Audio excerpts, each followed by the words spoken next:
Now imagine this. A world where every hunt begins with the knowledge that to eat, you must step close enough for something much larger than you to reach back. A world where survival is not a contest of clever projectiles or distant silhouettes moving through grass, but a negotiation with muscle, weight, and instinct at a distance so small it can be crossed in a heartbeat.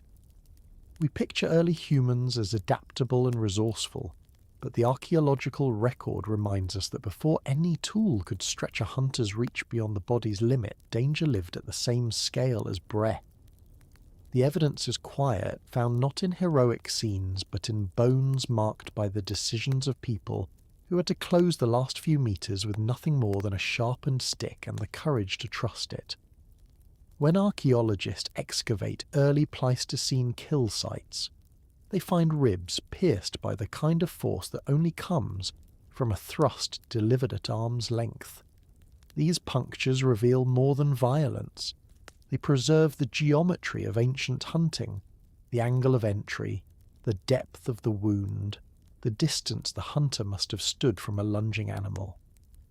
In some sites, pelvis fragments bear clean perforations where wooden spears pierced soft tissue with lethal precision. We do not know for certain whether every puncture represents a successful moment or one that carried terrible risk, but the pattern is unmistakable. Before there was leverage, every hunt ended in a physical meeting between hunter and prey. The archaeological layers tell us that this was not occasional but routine, a method of subsistence practiced for tens of thousands of years across shifting climates and continents. The human remains speak just as clearly. On the skeletons of Homo heidelbergensis and early Homo sapiens, healed fractures run like quiet annotations on a long, uncertain manuscript. There are broken forearms consistent with blocking impacts from charging animals, ribs healed unevenly after blunt trauma, and femurs marked by compressive stress injuries that occur when a hunter braces too hard against the ground. These are not the fractures of falling from trees or stumbling on uneven terrain. Their frequency, location, and recurrence point toward people who lived in direct confrontation with animals far heavier, faster, and stronger than themselves. We can observe modern hunters who rely on close-range strategies, from Hadza ambush techniques to reindeer interception in circumpolar societies. But the Pleistocene context was harsher. Many of the animals early humans faced could overturn a person with one swing of the head, or crush them with a single misjudged step. Seasonal migration maps reconstructed from faunal remains and pollen data suggest that early humans followed large herds across the landscape with no technological tool that allowed safe distance. They walked where the herds walked, often keeping pace for days or weeks, assessing weaknesses, watching patterns, and waiting for the narrowest windows of vulnerability.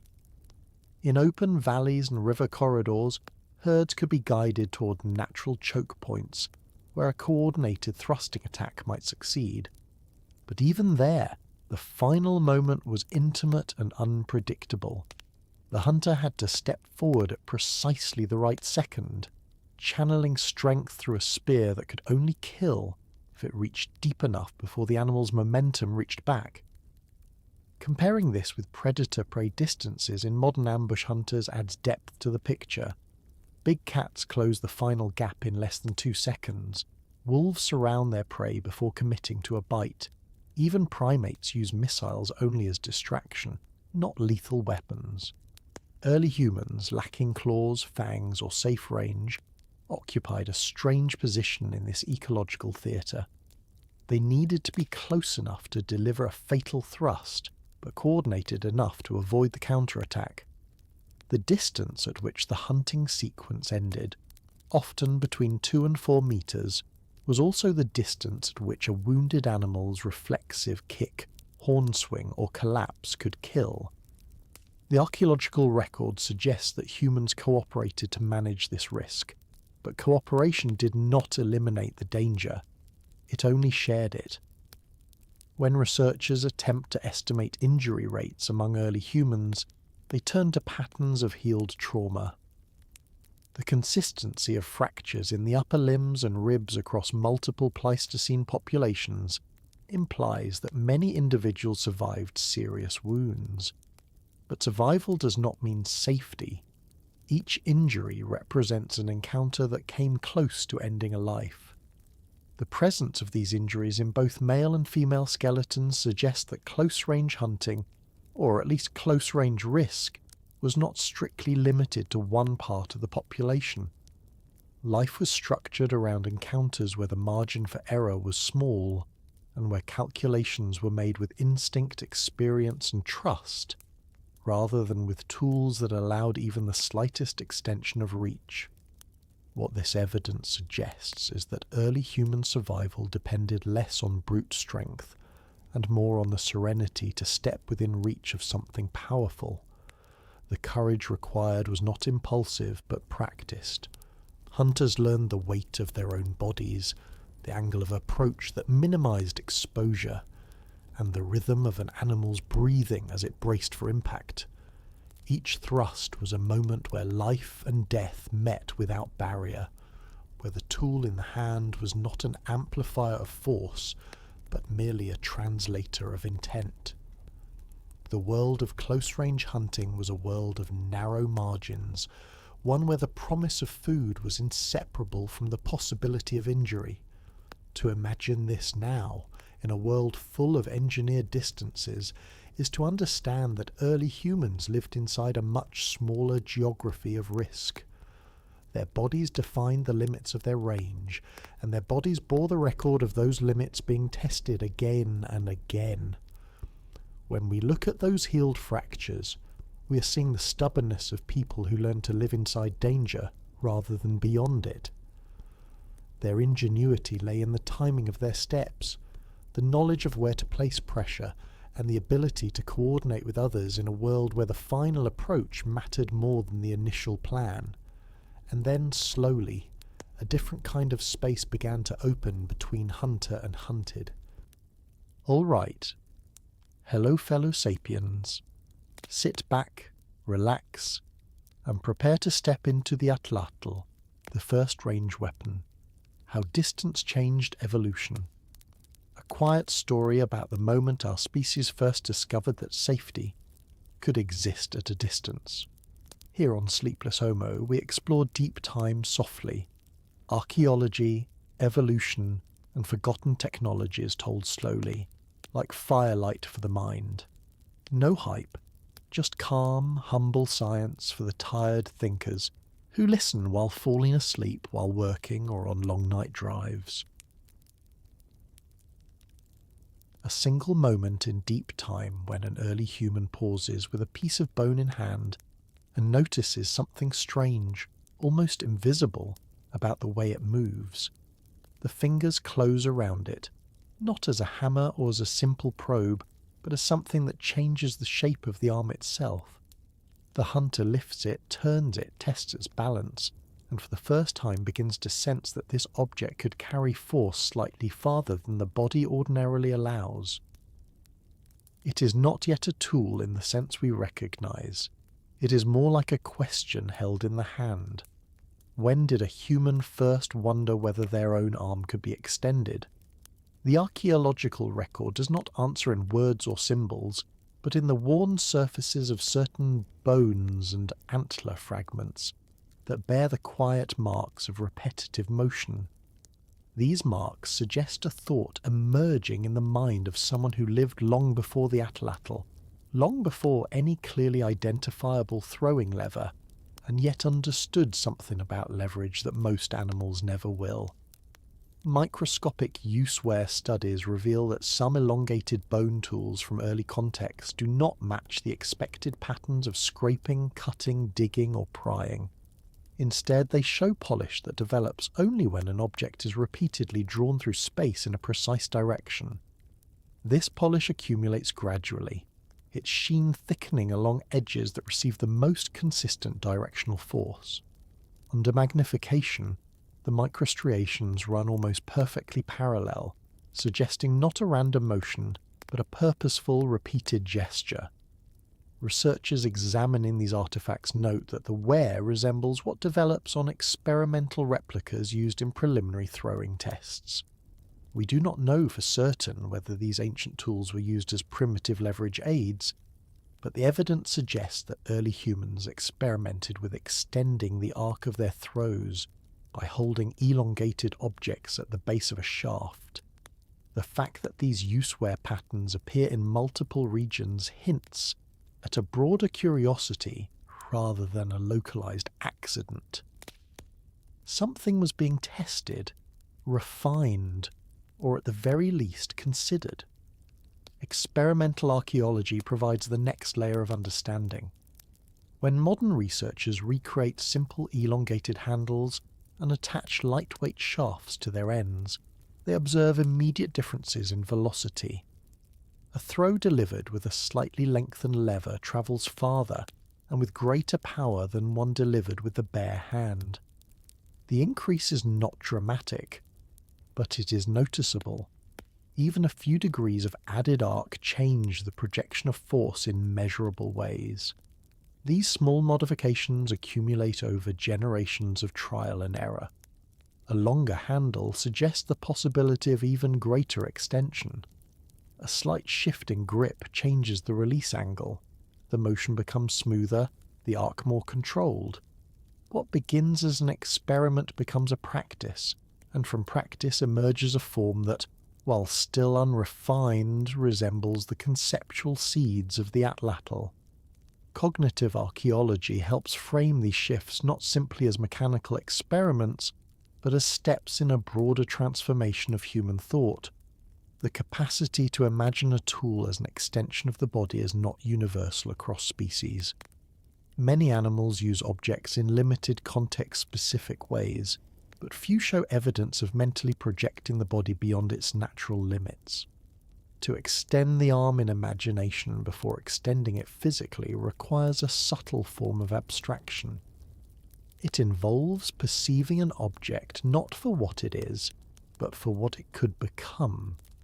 The archaeological record suggests that this conceptual leap emerged gradually through countless small observations made by people whose lives were shaped by the need to move force with precision and to carry that force beyond the fragile reach of bone and skin.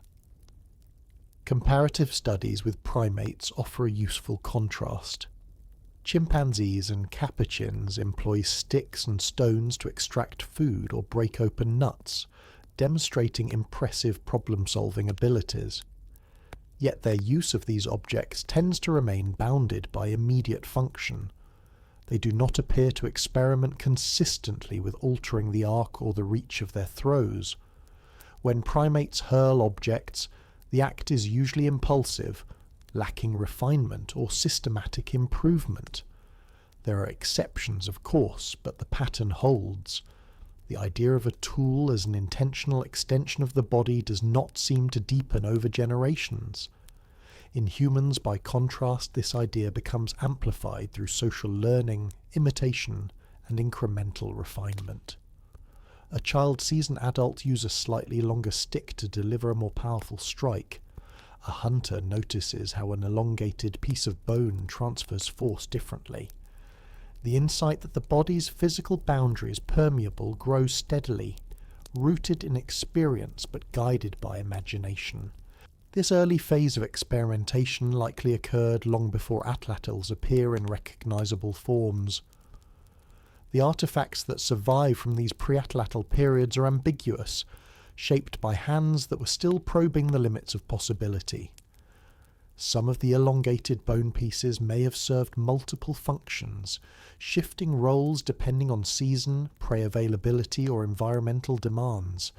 This ambiguity does not diminish their importance. Instead, it helps us appreciate that human innovation is rarely linear. It moves in small, uncertain increments, each step leaving subtle traces in the material record. The microstriations on these artifacts are not simply signs of use. They are records of thought processes, testaments to people who experimented with force, friction and momentum, even when they had no clear blueprint for the tools they would one day invent. Viewed through this lens, the first idea of leverage becomes not a single moment, but a constellation of gestures, each one adding a fraction of understanding. Holding a bone slightly longer than usual, adjusting a grip to find better balance, testing how force travels through an object that is not flesh. These gestures echo across continents and millennia, forming a quiet bridge between purely manual hunting strategies and the sophisticated projectile technologies that would later appear. The archaeological record cannot reconstruct every step, but it provides enough glimpses to remind us that innovation often begins with curiosity rather than intention. Someone long ago wondered how far a hand could reach if given help. Someone else refined the thought without knowing where it would lead. Before the Atlatl existed, there was this early question: does the body truly end where the skin stops, or can the boundary be moved? The evidence suggests that early humans began to treat that boundary as something flexible. They recognized that the hand was not merely a tool in itself, but a place where tools could be attached, extended and shaped to carry force farther than the body could achieve alone. This shift represents more than a technological change. It marks the beginning of a new relationship between humans and the objects they made. Tools ceased to be separate and began to integrate into the rhythms of movement, thought, and learning. Once this idea took hold, the next steps followed naturally. Objects became longer, grips became more refined, and the understanding of motion deepened. By the time recognizable atlatls appear in the archaeological record, the conceptual groundwork had already been laid by countless experiments performed with simple, elongated fragments. These fragments remind us that every major tool begins as an unassuming thought, shaped not by sudden brilliance but by slow, persistent curiosity. From idea to object, the landscape of hunting soon changed shape. If you enjoy these slow journeys through our ancient world, a gentle like or subscribe helps other sleepless minds find their way here too. And tell me, how do you listen? Before sleep, while cooking, with headphones on a late walk? However you're joining this story, remember that the timestamps are waiting for you in case you drift off. All right, let's continue, and as always, stay curious, stay calm. A spear leaving a human hand in a world so open that its passage could be heard longer than it could be seen. A thin whistle of wood and sinew slipping through air that had no trees to break it, no valleys to swallow it, nothing but wind rolling unhindered over a continent. Before leverage, before extensions of the arm, before any tool could accelerate the cast beyond the body's own strength, there was the plane itself, shaping sound, distance, and the imagination of those who hunted upon it. What did a thrown spear sound like in a world where horizons stretched farther than a day's walk? The answer is not preserved in words or memory, but in the landscapes reconstructed from sediments, fossil pollen, and the distribution of late Pleistocene fauna. These reconstructions reveal a stage where people lived in ecosystems defined less by obstacles and more by exposure, where every action, even a simple throw, carried farther than it would in almost any environment today. Paleoenvironmental studies show that during the colder phases of the late Pleistocene, vast corridors of periglacial grasslands stretched across what are now separate biomes. These plains emerged during colder periods when forests retreated and tundra-like environments expanded southward. They were not barren, but their vegetation lay low to the ground, shaped by wind, frost, and short growing seasons. In these open expanses, acoustics changed in ways that modern steppe landscapes help us approximate. Sound travelled in long, unbroken lines, When researchers measure how far a snapped branch or cast spear can be heard in contemporary steppes, they find that noise carries farther than in forests, savannas or scrublands. The grasses absorb very little sound, and the lack of vertical surfaces means that noise dissipates slowly across the landscape. We do not know for certain if the sound of a Pleistocene spear mirrored these patterns exactly, but the evidence suggests that a thrown object had a presence in the air long before it struck the ground. Wind shear patterns also shaped this world. In regions exposed to katabatic winds descending from ice sheets, gusts could change direction abruptly. These winds were influenced by pressure gradients created by frozen surfaces, snowfields, and temperature inversions forming over cold ground.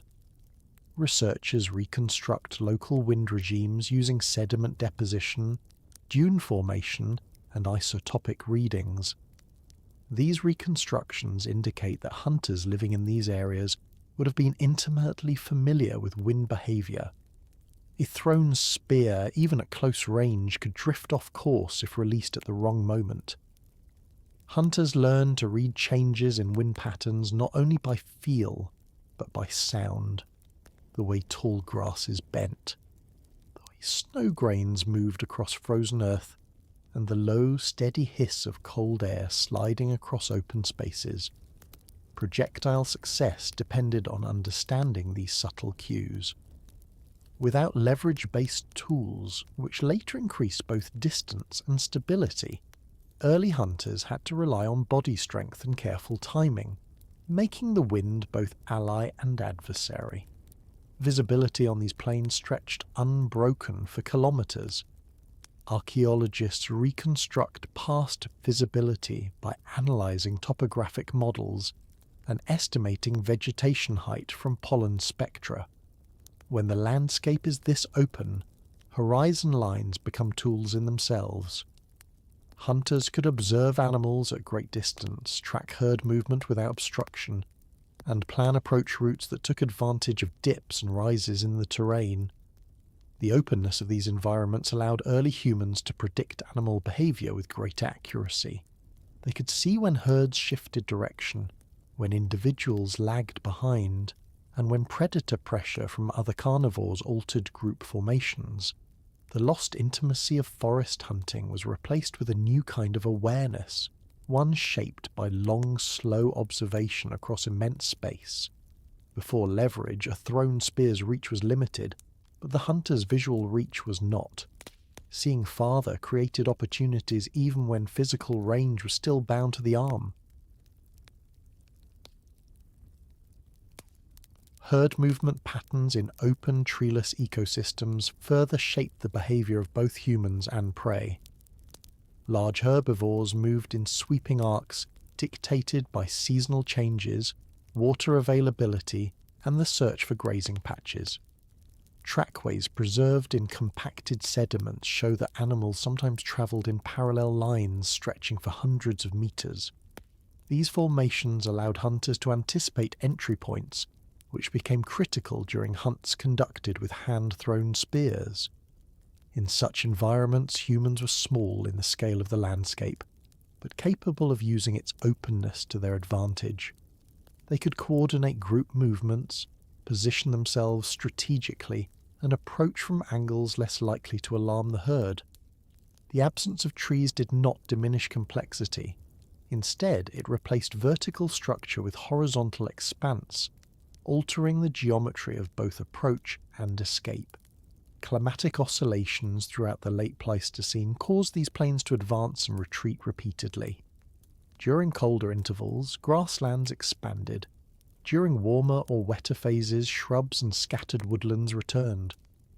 These oscillations are preserved in lake sediments, ice core data, and shifts in faunal assemblages. The result was a landscape constantly in flux, alternating between open corridors and more enclosed patches. Human strategies adapted with each shift. When corridors widened, mobility increased, and hunters may have relied more on endurance and tracking at distance. When vegetation thickened, close-range encounters became more common. Over thousands of years, these changes shaped not only where humans lived, but how they imagined the possibilities of movement, sound, and risk. The emergence of the Atlatl must be understood against this backdrop of environmental expansion and collapse. The idea of extending the arm and eventually accelerating a dart did not arise in isolation. It arose in a world where distance already played a central role in survival. As we imagine these planes, we begin to understand the environmental pressures that quietly encourage new forms of thinking. A spear cast in open terrain behaves differently than one cast in enclosed space. The sound it makes is shaped by wind velocity, temperature gradients, and air density. The ability to hear a spear travelling through air may seem trivial, but in a sensory world where sound carried unusually far, it would have become a cue, a marker of how force interacts with space.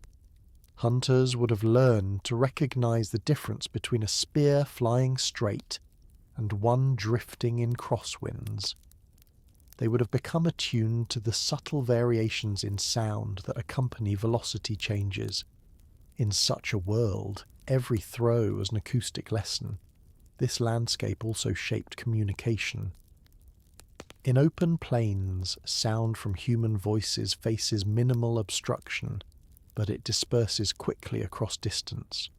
Hunters likely relied on gestures, coordinated movements, and long-range visual cues. The interplay of silence and sudden noise became part of their experience of the hunt. A thrown spear might be the only sharp sound in an otherwise hushed environment. The quietness of the plains magnified the importance of precision. A missed cast could alert an entire herd. A successful one could signal a needed victory. The openness of the environment created conditions where even slight enhancements to range or accuracy would have been valuable long before the emergence of dedicated leverage tools. These plains were not empty. Scattered across them were ecosystems full of life, grazing megafauna, predators patrolling the margins, birds using wind currents to conserve energy, and small mammals scurrying through grass cover. Each species adapted to the acoustic and visual properties of the environment. Humans were one among many, learning from patterns written into the land. The notion of increasing throw distance, of manipulating force in ways the body alone could not achieve, may have taken root simply because the environment made such possibilities visible. Where trees do not interrupt sight lines, extension becomes a natural idea. Where wind constantly challenges trajectory, experimentation becomes necessary. Where herds move in measured rhythms across vast space, strategies that hinge on distance become increasingly attractive. The Atlatl did not appear suddenly in response to a single need. Its conceptual ancestors emerged within this vast world where distance itself was both obstacle and opportunity. The paleo-environmental evidence shows that people living in open, wind-exposed plains had every reason to consider ways to make their throws reach farther, not to escape danger entirely, but to shift the balance slightly in their favour. In an environment where the eye could see enormous distances, but the arm could not match that reach, the incentive to experiment with extension grew steadily. Innovation does not always arise from dramatic circumstances. Often it emerges quietly, shaped by landscapes that reward new forms of thought. When we picture early humans standing in these open plains, we imagine people who understood their environment intimately. They knew how sound bent in wind, how animals reacted to distant movement, and how the shape of the land influenced opportunity.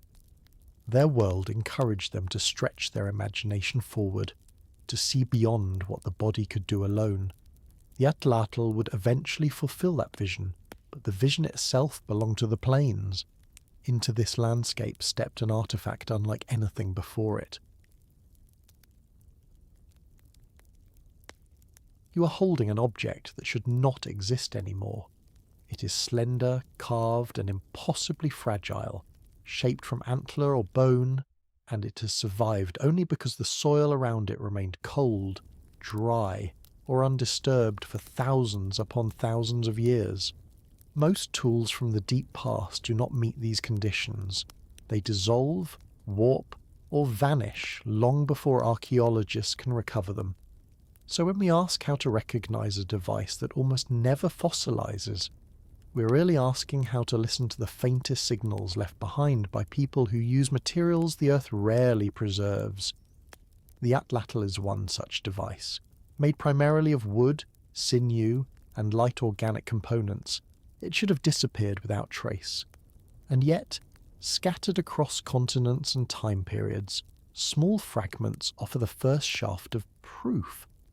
Hooks carved from antler, spur ends shaped to hold a dart, counterweights smoothed by repeated motion. Each one is a fragment of a larger idea, and together they form a quiet, stubborn outline of the first long-range weapon our species created.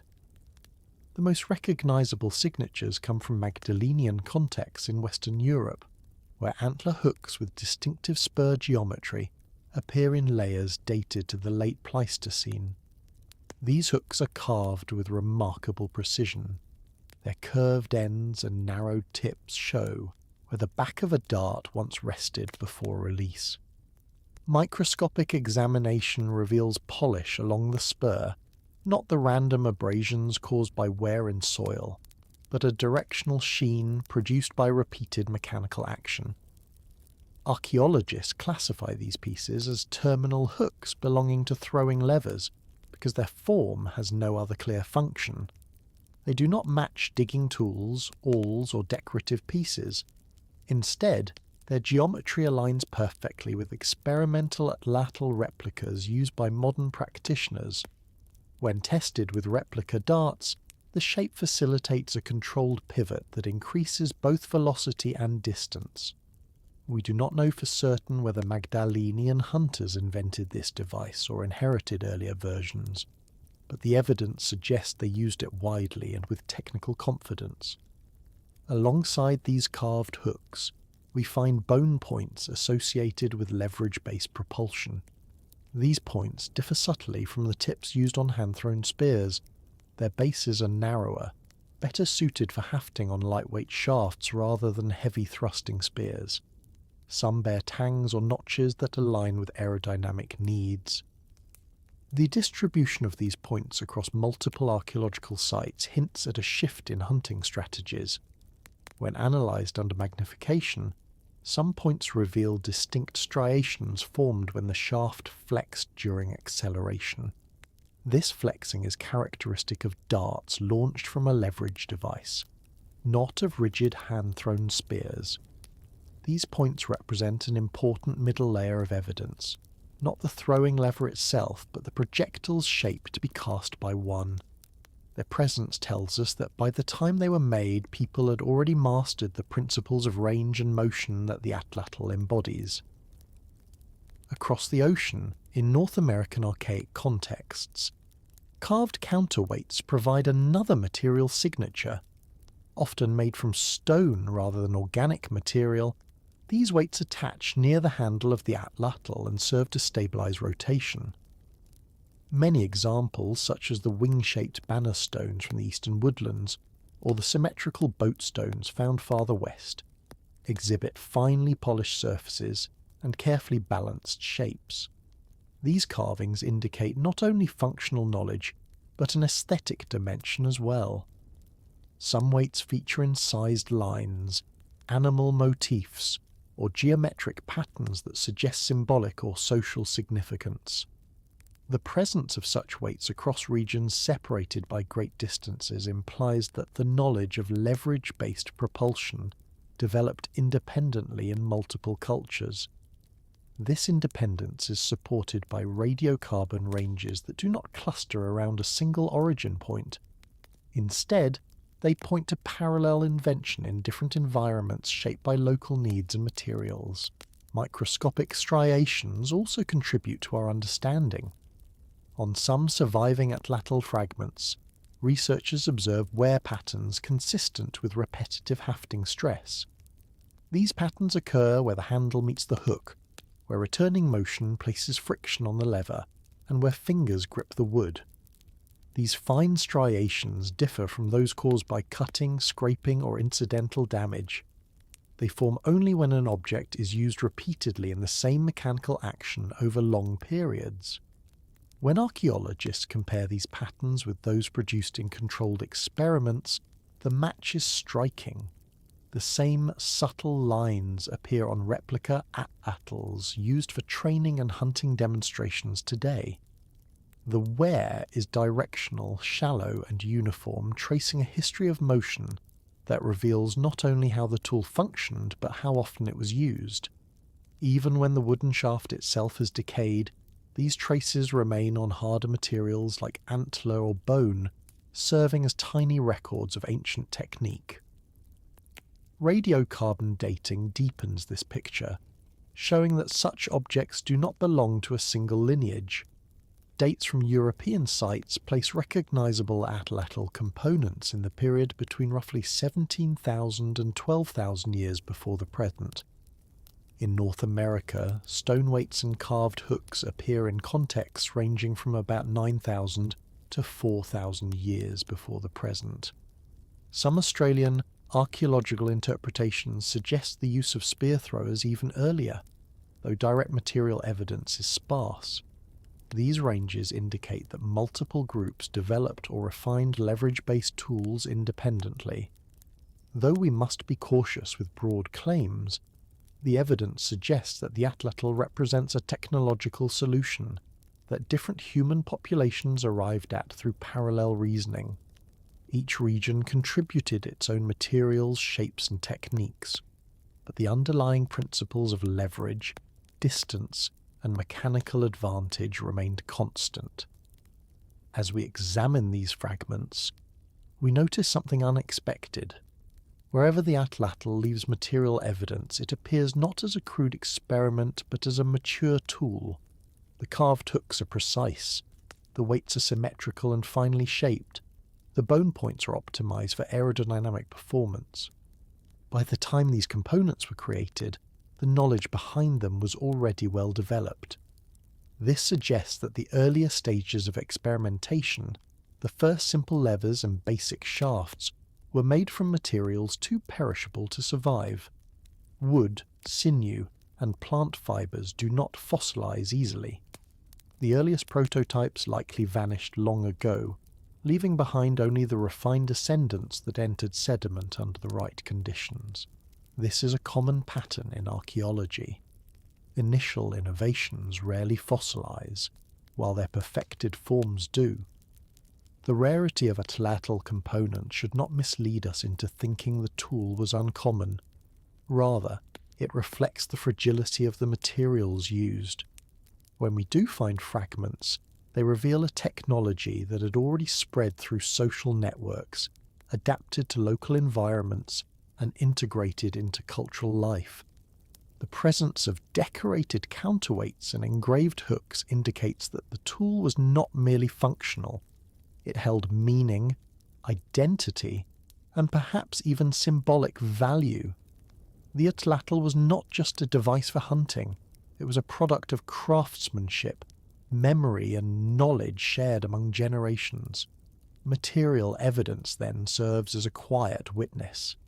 Each carved spur, each polished weight, each striated hook tells us that humans had reached a point where force could be shaped, directed, and extended far beyond the body's natural limits. These artifacts remind us that technological maturity arises through countless small improvements, none preserved except the ones fortunate enough to fall into protective soil. Even in small fragments, the Atlatl speaks through its form. It reveals a world where people understood leverage deeply enough to carve it into bone. A single step backward, no more than the length of a stride, changing not only the fate of a hunter, but the long arc of human survival.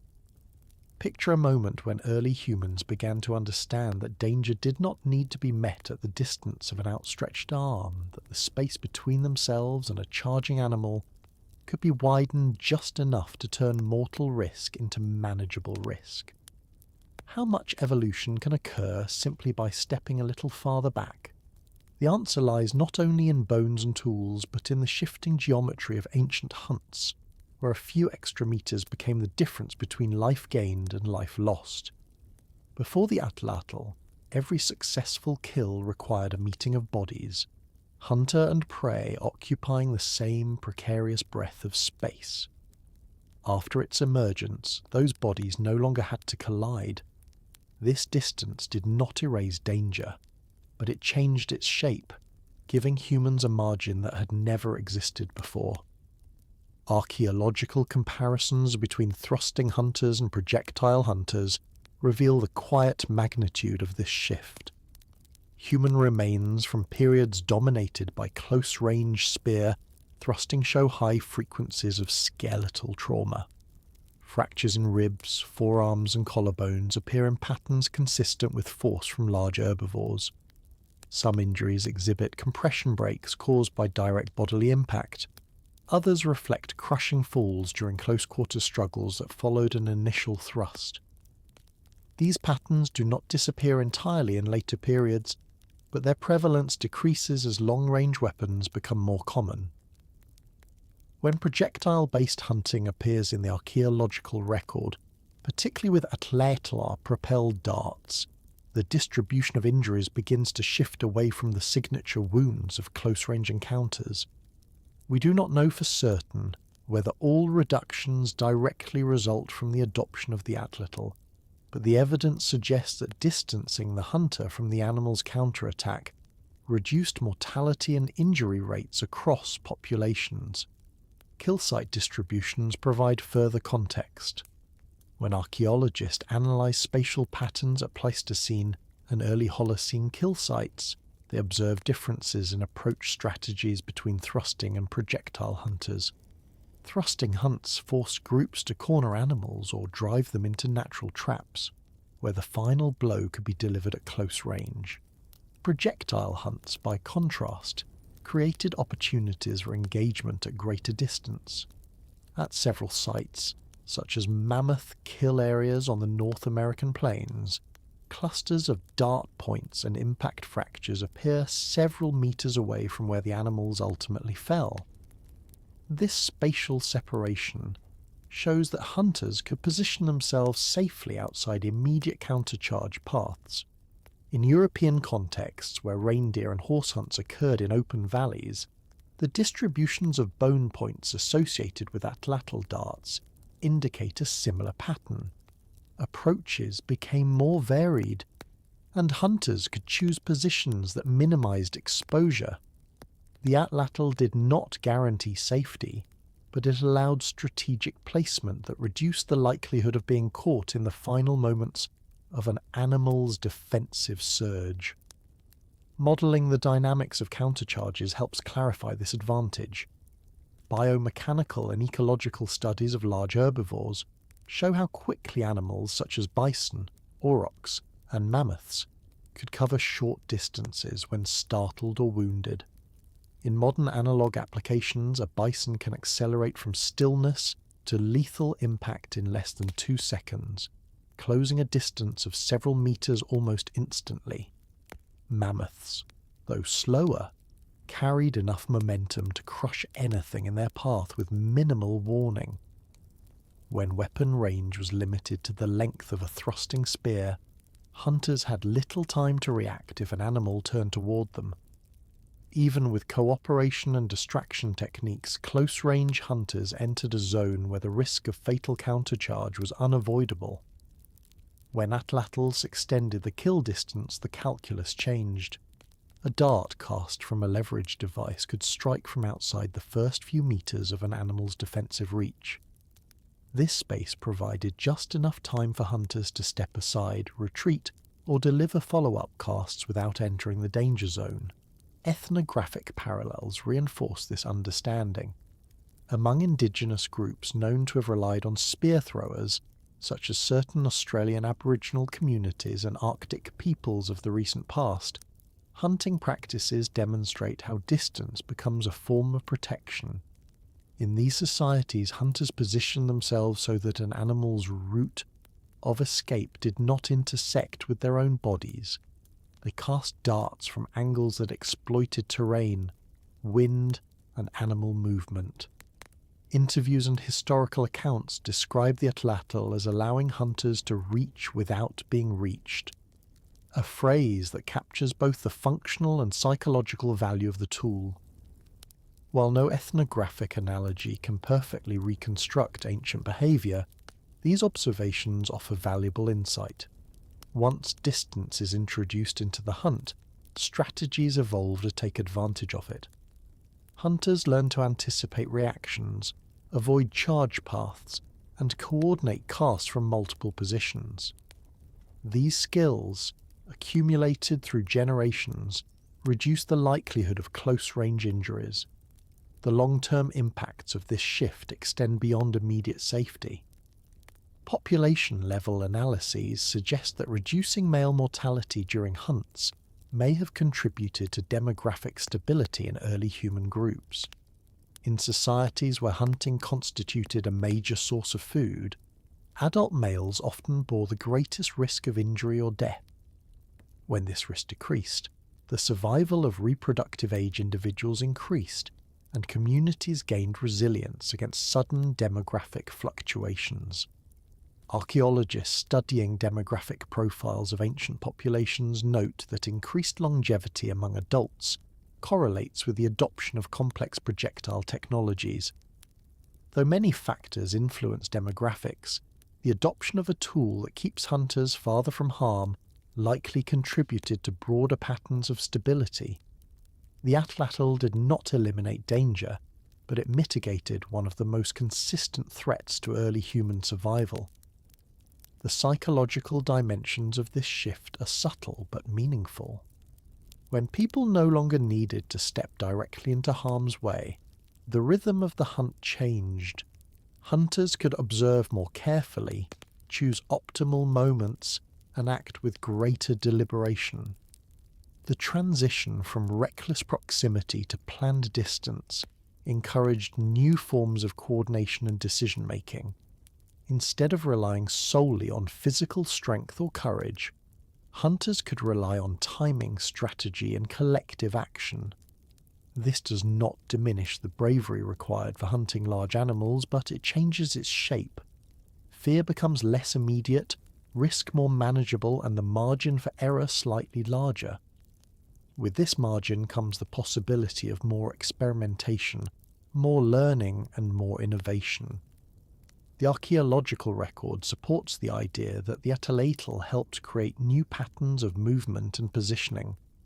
Kill sites where darts were found at multiple angles indicate coordinated attacks rather than linear confrontations.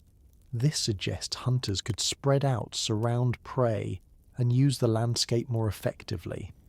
Such changes reflect not only the capability of the tool, but the shift in mindset it enabled. Distance allowed hunters to see themselves not as single bodies facing a single threat, but as part of a coordinated system where each cast contributed to a shared outcome. This collective approach may have reinforced social bonds, teaching, and knowledge transmission, further strengthening communities.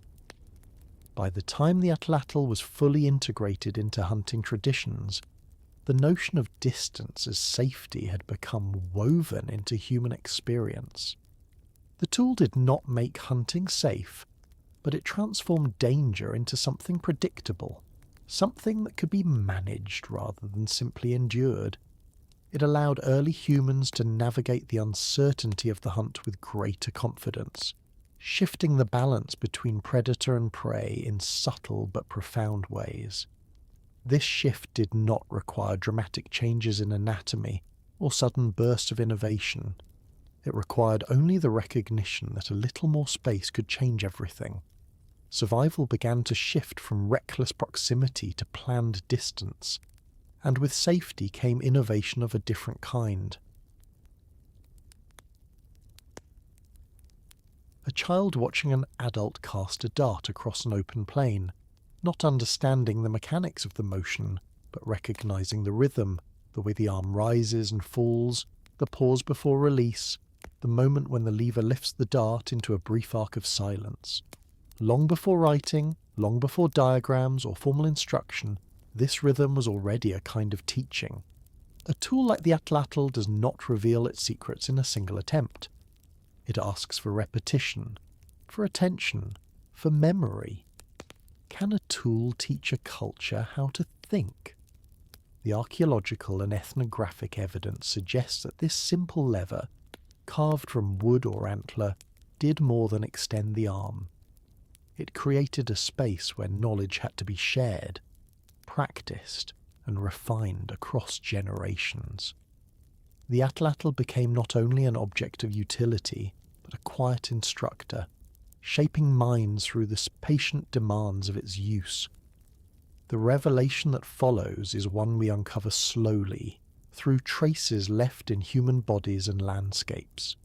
The Atlatl required patterned skill, rhythms of release that could not be improvised without consequence. Unlike thrusting spears, which rely on raw strength and close-distance timing, an Atlatl cast depends on angle, rotation, and the precise moment of letting go. The thrower must coordinate shoulder, wrist, and fingers while accounting for wind and trajectory. These elements are not discovered instinctively. They are taught, remembered, and practiced. Archaeologists studying use wear on surviving hooks and bone points observe consistent patterns that suggest repeated training. Ethnographic work with modern practitioners further illustrates how essential intergenerational teaching is to mastering the tool.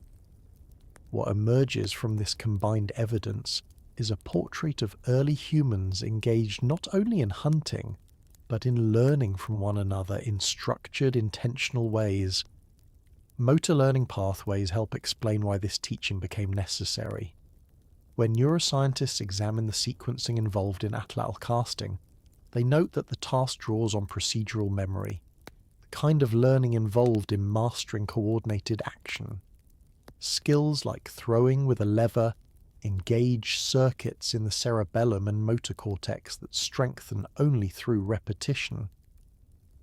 The body must learn the timing of the flick, the distribution of weight across the feet, and the continuous acceleration that ends in a clean release. Researchers studying modern Atlatl users observe that even experienced throwers require warm-up casts to tune their bodies to the tool's demands. These warm-ups highlight the sensitivity of the technique. Too much wrist movement alters the angle. Too much shoulder strength interrupts the smooth transfer of energy. The rhythm of a good cast is subtle, a combination of precision and instinct built through practice. Ethnographic filming of contemporary Atlatl practitioners reveals how teaching unfolds within communities. In these settings, instruction rarely takes the form of explicit verbal directions. Instead, it proceeds through demonstration, imitation, and correction. Younger learners watch elders cast darts, absorbing the posture and motion before attempting their own throws. Beginners often release too early or too late, sending darts wobbling into the ground. The elders intervene gently, adjusting the angle of the wrist or correcting the stance. These sessions illustrate how knowledge can travel across generations through shared physical practice. The process is slow, attentive, and rooted in communal activity.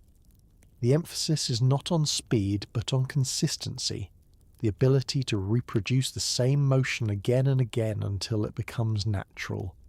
Such learning environments likely mirror those of ancient groups, where skill was not transmitted through words alone, but through participation in a shared craft. Archaeological evidence strengthens this interpretation.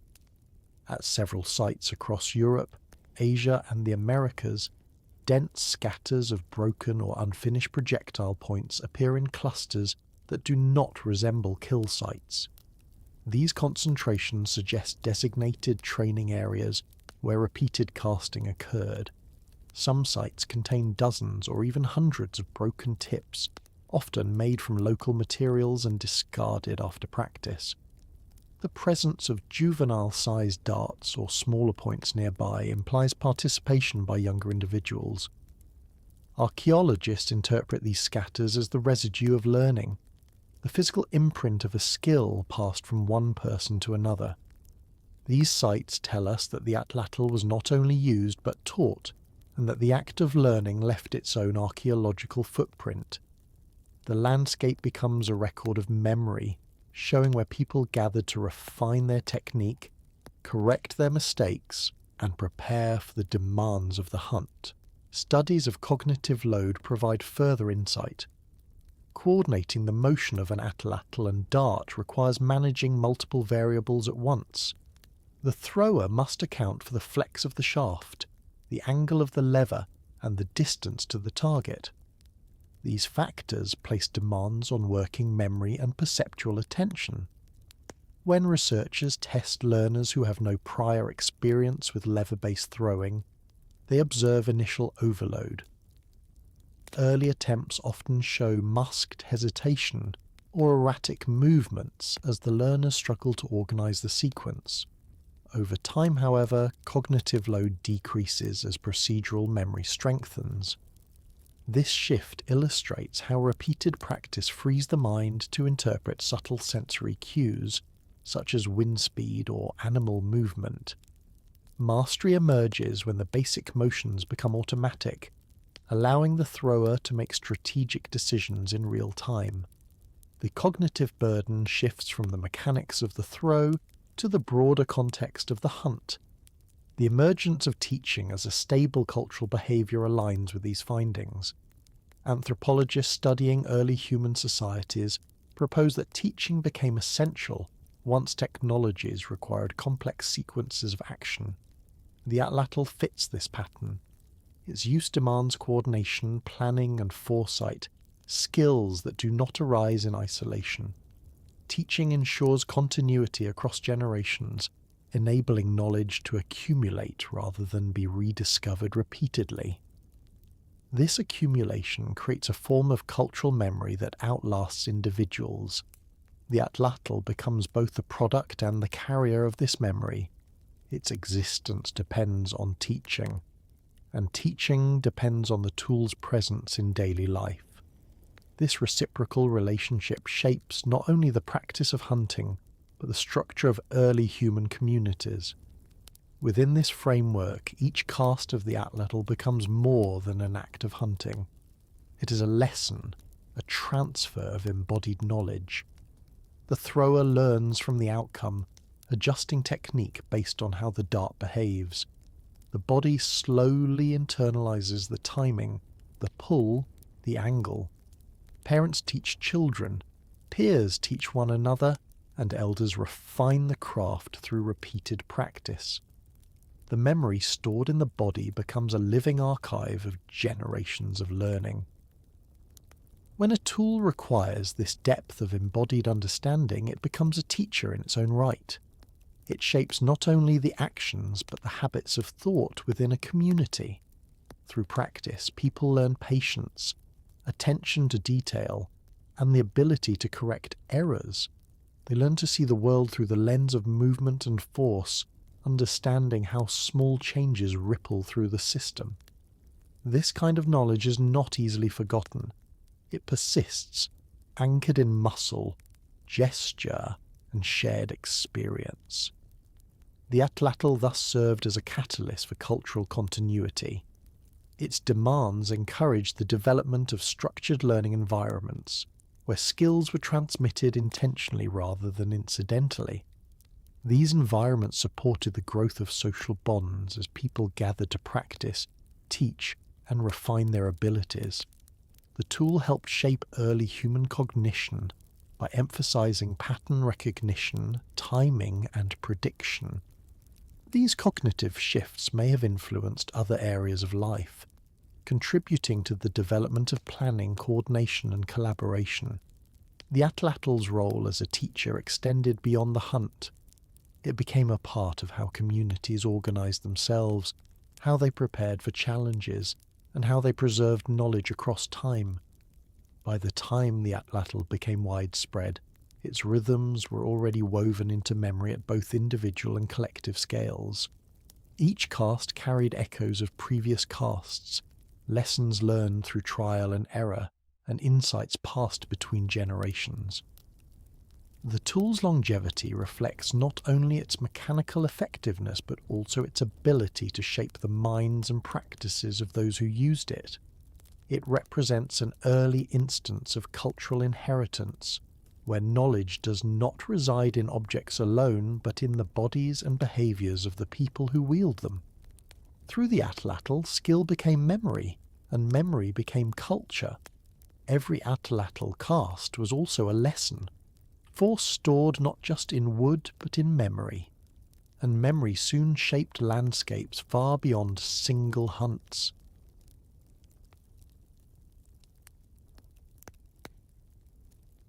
A horizon widening not because the land itself changed, but because a tool allowed the people crossing it to see new possibilities in terrain once considered unreachable. Picture a moment when early humans stood at the edge of a wind-scoured plain in some high-latitude region, a place where the cold sharpened every sound, and the sky carried nothing to break its line, and realized that with a little more reach, a little more distance, the land ahead was no longer forbidden. How far can a tool push a species across a continent? The answer lies in the quiet mathematics of survival. When the Atlatl extended the range of the human arm, it also extended the range of human movement. The ability to strike safely and effectively from afar opened corridors once too risky to traverse. Places where close-quarters hunting meant certain death. Suddenly, landscapes that had repelled earlier groups became navigable. A tool shaped from antler and wood began reshaping human geography. The revelation becomes clearer as we examine high-latitude kill sites scattered across Eurasia and the Americas. In regions where wind exposure, low temperatures, and vast open ground made ambush strategies unreliable, the presence of long-range projectile points marks a significant behavioral shift. At some sites, such as those found in the northern plains of Siberia or the subarctic zones of early Holocene North America, concentrations of bone and stone projectiles show that hunters effectively targeted large herbivores in open ground.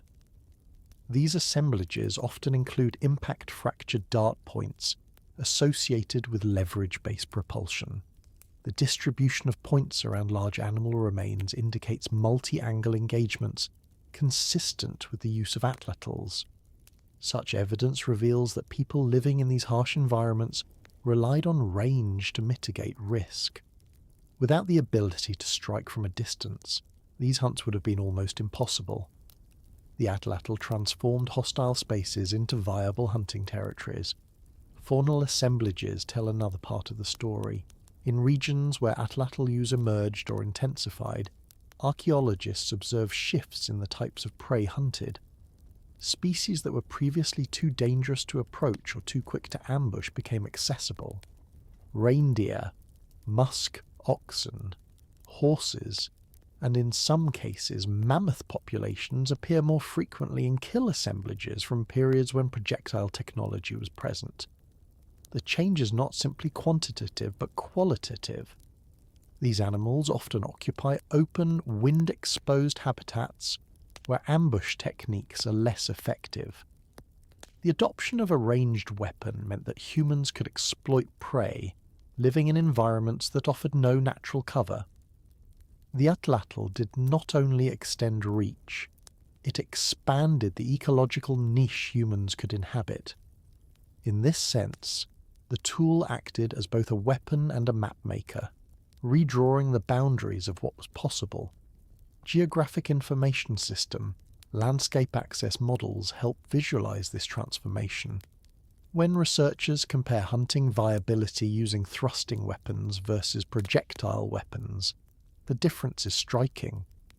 Thrusting hunts require close engagement, making them viable mainly in environments with dense cover or natural traps. Projectile hunts, especially those using Atlatl-propelled darts, expand viable hunting zones into open ground. Models simulating late Pleistocene environments show that groups equipped with Atlatls could traverse territories previously avoided due to the high risk of close encounters with large animals. These models suggest that the effective hunting radius increased significantly, allowing communities to move into regions where food sources were widely dispersed. The Atlatl's ability to function in wind-exposed landscapes was particularly important in high-latitude zones, where strong, steady winds could aid long-distance casting. The tool aligned with the environmental conditions of these places, turning obstacles into advantages. Population dispersal timelines offer further evidence. Archaeologists studying the spread of specific lithic styles associated with projectile use, such as certain forms of lightweight points optimized for dart shafts, find that these styles track human movements across continents. In Eurasia, the diffusion of particular Magdalenian point forms corresponds with expansions into northern regions during the late Pleistocene. In North America, the appearance of distinctive dart point types in the mid-Holocene aligns with the movements into interior plains and subarctic corridors. These dispersal patterns suggest that projectile technology facilitated not only survival but movement. People equipped with Atlatls could follow migratory herds across greater distances, adjust to shifting resource patterns, and colonize regions where food availability was unpredictable. The ability to strike from afar allowed for mobile lifeways that depended on tracking animals across vast ranges. Seasonal resource maps deepen this insight. High-latitude environments often experience extreme fluctuations in resource distribution. In some seasons, large herbivores cluster in exposed valleys or open tundra, where they graze on available vegetation. In other seasons, they disperse widely, making close-range hunting inefficient. The Atlatl provided a means to exploit these seasonal shifts. By extending the range at which hunters could effectively target prey, the tool allowed communities to harvest animals during times of dispersal as well as times of concentration. This flexibility increased resilience during periods of scarcity. Seasonal movement patterns visible in archaeological records, such as the alternating presence of coastal and inland resources in certain regions, reflect adaptations facilitated by ranged hunting. Groups could travel farther, stay mobile longer, and adjust their routes based on the availability of prey. A longer reach created a more dynamic relationship between humans and landscape. This expanded mobility had cultural implications. With greater access to distant regions, groups encountered new ecosystems, new species, and new opportunities. Migration routes shifted, widening or branching based on the presence of huntable fauna. Some dispersals followed river corridors, others tracked the migratory paths of reindeer or bison, and still others crossed expansive plains that earlier generations might have avoided. The Atlatl played a role in these routes not as a single determining factor, but as part of a broader suite of technologies and strategies that allowed humans to adapt to challenging environments. The tool reduced risk, expanded possibility, and integrated safety into daily movement. As communities travelled through these high-latitude landscapes, the knowledge encoded in the Atlatl cast accompanied them, shaping both their material culture and their understanding of place. The relationship between humans and distant landscapes became more fluid as projectile technology matured. Instead of being confined to areas where prey could be cornered or approached stealthily, hunters could now target animals across open ground.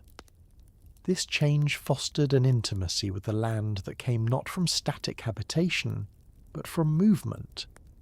People learned to read wind patterns, horizon lines, and animal behaviours with precision. The landscape itself became a partner in the hunt, offering cues and opportunities that could be interpreted only through experience. The Atlatl facilitated this learning by making distance a usable dimension. Through practice and observation, hunters developed a spatial understanding that extended beyond what their bodies alone could reach. By the time humans established themselves across high-latitude regions of Eurasia and the Americas, the Atlatl had contributed to a significant reorientation of human mobility. It allowed people to expand outward, to follow animals into regions where close-range hunting was impractical. It played a role in shaping migration routes, influencing settlement patterns, and enabling communities to adapt to the rhythms of harsh environments. A tool that lengthened the arm also lengthened the journey. As people moved through these landscapes, their relationship to distance transformed. They no longer viewed open ground as a barrier, but as terrain to be navigated with skill and planning.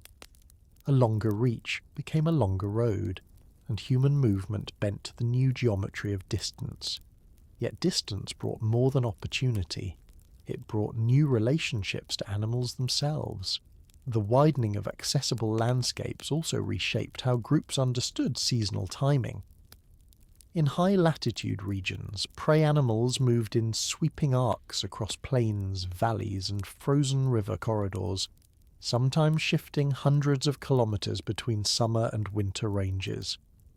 Projectile technology enabled people to synchronize their movements with these vast migratory cycles. Archaeological evidence from certain subarctic river basins shows layers of repeated seasonal reoccupation where tool fragments, fire-cracked rock, and scattered dart points indicate periodic returns to the same travel nodes. These sites appear not as permanent settlements but as rhythmic pauses, places where knowledge of the land, weather patterns, and expected prey converged. The mobility encouraged by the Atlatl allowed humans to treat these nodes as anchors in a much larger spatial web. As groups followed herds into colder and more windswept territories, they encountered new materials and ecological pressures that further shaped their toolkit. Some high-latitude regions provided dense stands of willow and dwarf birch, ideal for crafting lightweight dart shafts. Other regions offered antler in abundance, allowing for specialized hooks and foreshafts better suited to long-distance casting. The variability of these materials across different landscapes stimulated a subtle diversification in Atlatl-related technologies. Archaeologists note regional distinctions in spur design, shaft diameter, and point geometry that correspond to environmental differences rather than purely cultural preferences. In this way, movement through new regions influenced the evolution of the tool itself, as communities adapted it to local conditions. With broader mobility came broader social interactions. When groups expanded their range into open corridors, they crossed paths with other populations doing the same. Exchanges of material culture, visible in shared stylistic features of bone and lithic artifacts, hint at moments when knowledge of projectile crafting or hunting strategies passed between communities. In some regions, convergence of point styles suggests information flow along these extended routes. This exchange did not always imply direct contact. Sometimes it occurred through a chain of short-distance interactions stretching across many groups. The Atlatl, by enabling mobility, may have amplified these networks of transmission, allowing ideas to travel farther than individuals themselves. Environmental reconstructions from sediment cores and paleoecological markers show that many of the regions newly open to humans during the late Pleistocene were undergoing rapid climatic oscillations. As glacial margins advanced and retreated, landscapes shifted from tundra to grassland to shrub-covered slopes within only a few generations. Projectile technology granted early people the flexibility to respond to these transitions. When open plains receded, they could hunt effectively in patchier environments. When they expanded again, hunters could widen their ranges. This adaptability helped stabilize subsistence strategies during times of environmental volatility. The Atlatl did not conquer these shifting worlds, but it made them livable. As humans pushed into territories marked by wind, distance, and cold, the landscapes in turn reshaped the people who moved through them. Navigation required new mental maps built around horizon lines, wind directions, and migratory cues that stretched across enormous spaces. Each successful journey reinforced the possibility of the next, creating a slow but steady outward drift. Over generations, these movements left traces in the archaeological record. Neolithic traditions, scattered camps, and shifts in isotopic signatures that reflect changing diets and increasing reliance on large, wide-ranging herbivores. In this way, the Atlatl became more than a tool for hunting.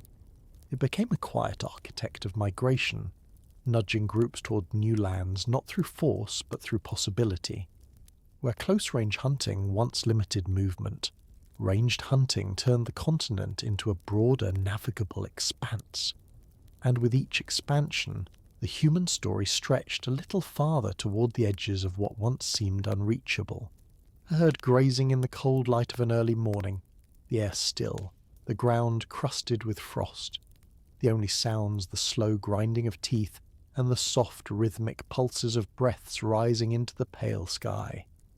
Picture these animals, reindeer, horses, bison, or musk ox, scanning the horizon as they always had, searching for the familiar shapes of predators that hunted with bodies, not with distance. For hundreds of thousands of years they had understood danger as something that moved across the ground, closing space with muscle and momentum. Then, without warning, the threat changed shape. It no longer approached directly. It arrived as a brief hiss, a flick of sound travelling faster than any movement their eyes could track. What did animals sense when humans first became invisible hunters? We do not know for certain, but the evidence suggests that this moment altered the relationship between hunter and prey in ways no earlier tool ever had. The revelation comes from the landscape itself. Late Pleistocene trackways, preserved like pages pressed under time, show directional shifts in herd movement that do not match traditional predator avoidance patterns. These shifts suggest an unseen stimulus, something approaching not from the ground but through the air.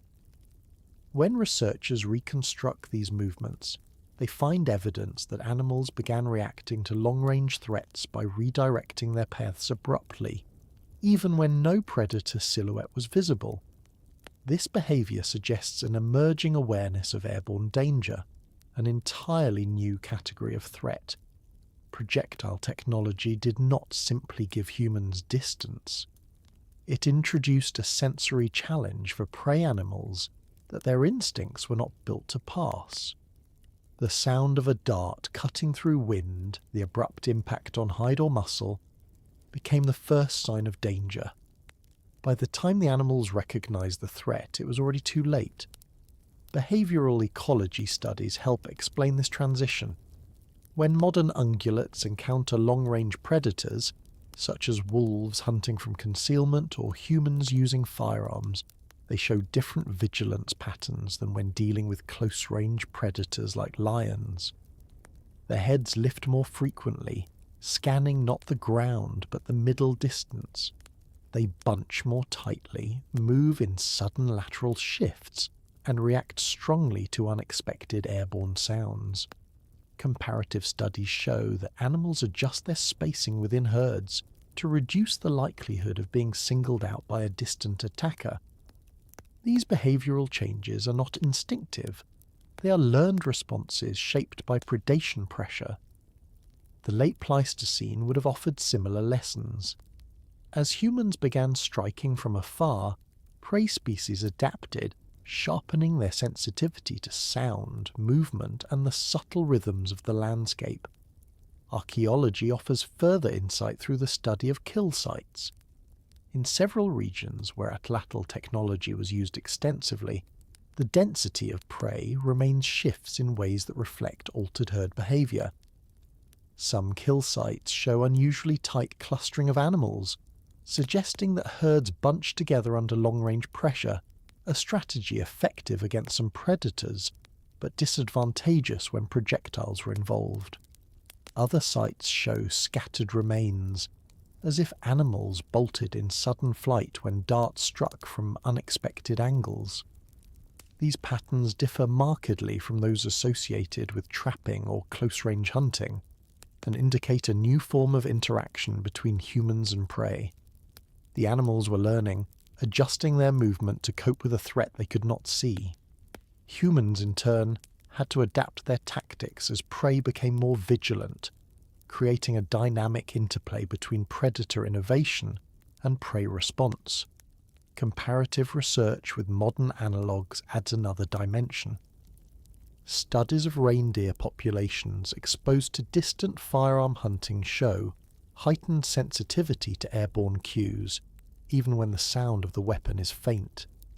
The animals respond not only to the loud crack, but to the whistling sound of projectiles and the sudden impact on nearby individuals. These reactions often precede visual detection of the hunter.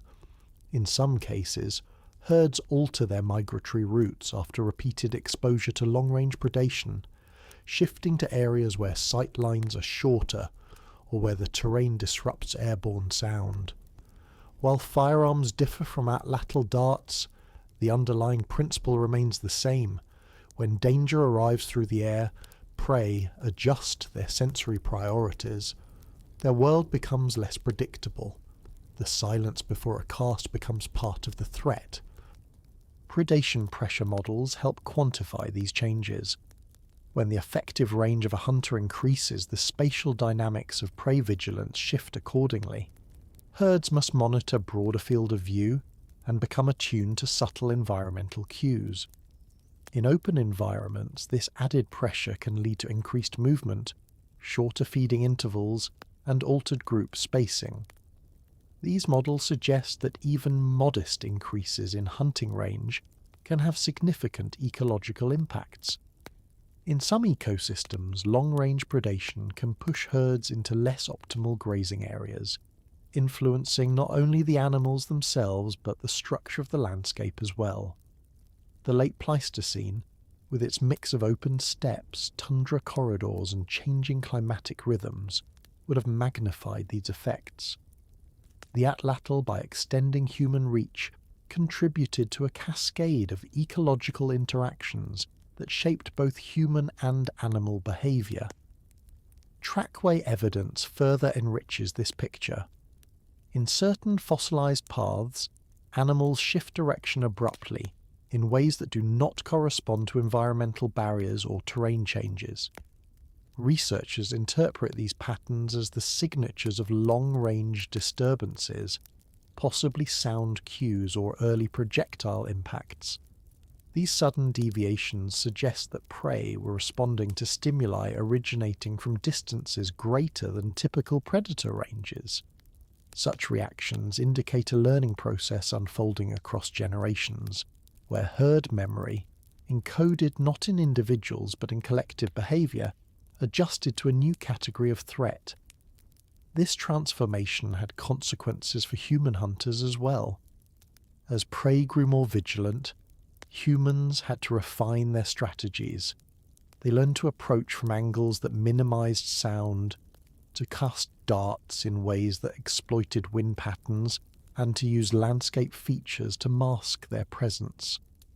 The relationship between predator and prey became a negotiation of senses, where silence, timing, and subtlety played roles as critical as strength or speed. Hunters adapted to the heightened sensitivity of animals, developing techniques that balanced stealth with the long-range power of the Atlatl. This adaptation in turn demanded greater coordination, planning, and communication within human groups. Over time, these changes influenced the broader ecology of human-animal interactions. The Atlatl did not merely extend physical range, It introduced a psychological dimension to hunting. Prey animals learned to fear the air itself, to sense danger in the subtle vibrations of wind or the faint rustle of grass. This fear reshaped migration routes, feeding patterns, and herd cohesion. Humans, too, learned from these evolving behaviours, deepening their understanding of animal movement and sensory perception. They became students of the landscape, reading signs invisible to earlier generations. Through this reciprocal process, the Atlatl left its mark not only on bodies but on minds. For the first time, animals learned to fear not the shape of a human body, but the silence before a cast. And with shifting prey behaviour came a deeper human transformation. As these sensory adjustments unfolded across generations, the changing behaviours of prey animals left subtle marks on the environments they inhabited. Paleoecologists studying vegetation patterns in late Pleistocene grazing zones note irregular trampled corridors appearing and disappearing within only a few seasons. These shifting pathways reflect herds that no longer moved with the slow confidence of animals threatened only by close-range predators. Instead, their routes suggest more abrupt, volatile changes in direction, as if they learned to avoid certain wind exposures, open ridges, or vantage points that favoured long-range hunters. Such alterations in movement indirectly influence plant communities by concentrating grazing pressure in new areas and relieving it in others. The Atlatl, though never touching a blade of grass, shaped landscapes through the fear it placed in the bodies that walked across them. Archaeologists working in regions where sediment layers preserve fine-grained traces of herd passage sometimes find evidence of increased trampling depth during periods associated with projectile hunting. These deeper impressions have been interpreted as signs of accelerated movement, animals fleeing with greater urgency, pushing their weight into the soil as they escaped. This heightened flight response may have contributed to the mixing of soil horizons and the redistribution of seeds, subtly altering plant succession. In this way, the Atlal's influence radiated outward from individual hunting events into broader ecological patterns, creating a ripple effect across ecosystems. Human responses mirrored these ecological shifts. As prey behaviour grew less predictable, hunters had to broaden the sensory skills they relied upon. Instead of following simple trackways or reading fresh prints, they began to interpret scattered signs of startled movement, the direction of bent grass, the shape of a disrupted resting hollow, or the erratic pattern of hoof impressions skirting a valley edge. This required a heightened sensitivity to nuance, a capacity to read the landscape not just as terrain but as a living record of recent events. Hunters trained themselves to perceive faint disturbances in vegetation or soil that indicated where a herd had paused, turned, or bolted in response to distant danger. These new sensory demands encouraged a different relationship between humans and animals, one not solely defined by immediate confrontation, but by long, quiet hours of observation. Hunters learned to anticipate how a herd might react to particular wind directions, or how the echo of a cast dart might reverberate differently across a frozen lake versus a grassy slope. Some anthropologists suggest that these skills contributed to the development of early tracking traditions, where individuals could reconstruct complex sequences of movement by interpreting subtle environmental cues. Although such traditions would later flourish independently of projectile hunting, their early forms may have been shaped by the need to understand increasingly cautious prey. As herds adapted, so too did human tactics. Hunters coordinated movements more carefully, using terrain features to mask their presence, while positioning themselves at angles that minimized the likelihood of premature flight. This cooperative strategy required quiet communication, patience, and a shared understanding of prey behavior, skills that may have strengthened social cohesion within these communities. The Atlatl thus played an indirect role in shaping not only ecological interactions but social structures, as successful hunts depended on the collective ability to interpret and influence animal behaviour across larger distances. In this expanded sensory world, silence took on new meaning. For animals, it signalled the moment before danger. For humans, it became the medium through which they read the land, the pause in which they synchronized their actions with the unseen movements of herds. Through this interplay, both species learned to navigate a landscape where distance carried new consequences, and where listening carefully could mean the difference between survival and loss. Imagine a moment when a human lifts a long, flexible dart and pauses, not to rest, but to listen to something that cannot be seen. Picture the quiet suspension of breath on a ridge where the air trembles with cold. The hunter is still, but their attention moves across a field of invisible forces. They're not thinking in words, not yet, but something in their mind is drawing a line between hand and horizon. That line is the beginning of calculation. It is an attempt to understand how the sky itself might touch the path of a flying spear. We do not know when this ability first formed, but the evidence suggests that long before numbers or symbols existed, humans were already predicting arcs, anticipating drift, and reading the moods of wind as if it were a second landscape laid over the first. The revelation is simple, though its implications are vast. The success of an Atlatl cast required more than muscle. It required prediction. It demanded that a hunter recognize patterns in the sky, estimate the resistance of air, and anticipate how a moving body, an animal, would intersect with a moving object, a dart, somewhere ahead in time. This kind of reasoning is not instinct. It is learned. And its emergence marks one of the earliest moments when humans began to extend their cognition beyond immediate perception into something like abstract forecasting. The Atlatl did not only lengthen the reach of the arm, it lengthened the reach of the mind. The information supporting this shift comes from several kinds of evidence. Aerodynamic studies of ancient-style darts show that Atlatl projectiles do not fly in a straight line. They undulate, flex, and correct themselves through a complex interplay of inertia and drag.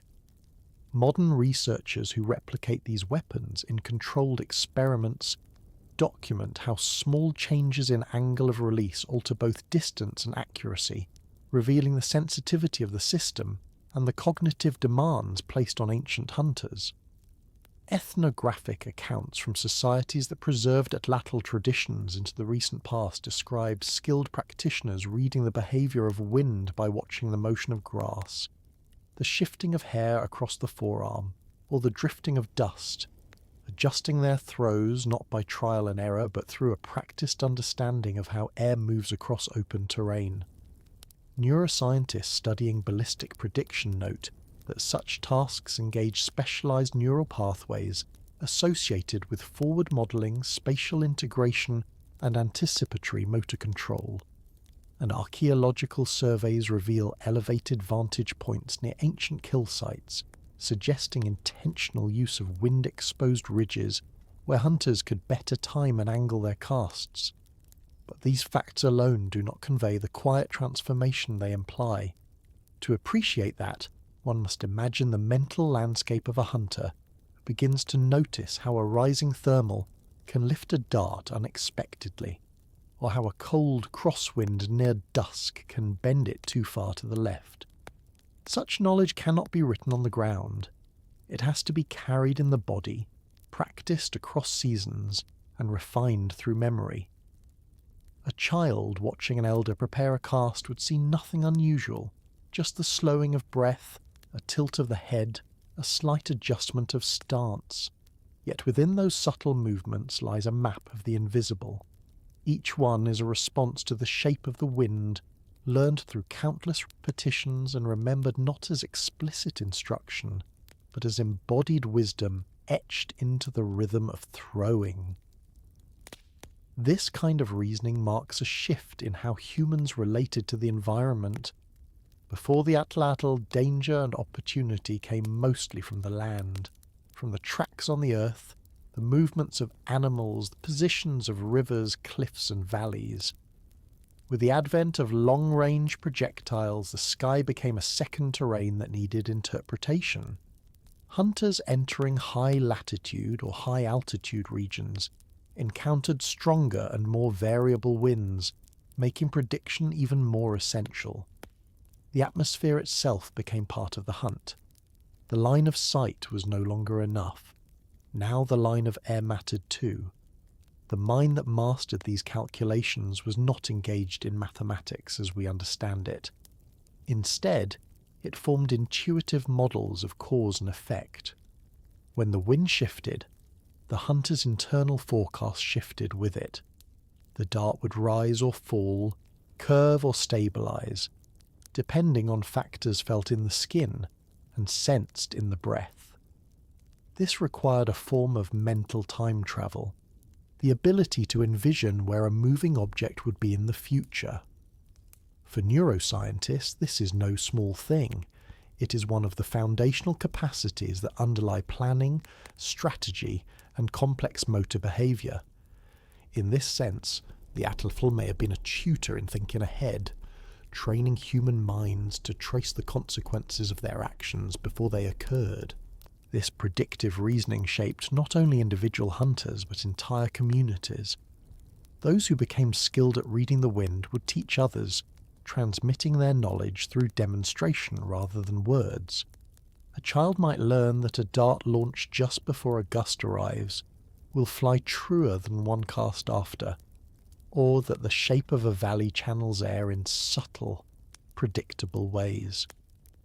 Over generations, such insights accumulated into a shared cognitive tradition, one that linked weather, movement, and intention into a coherent practice.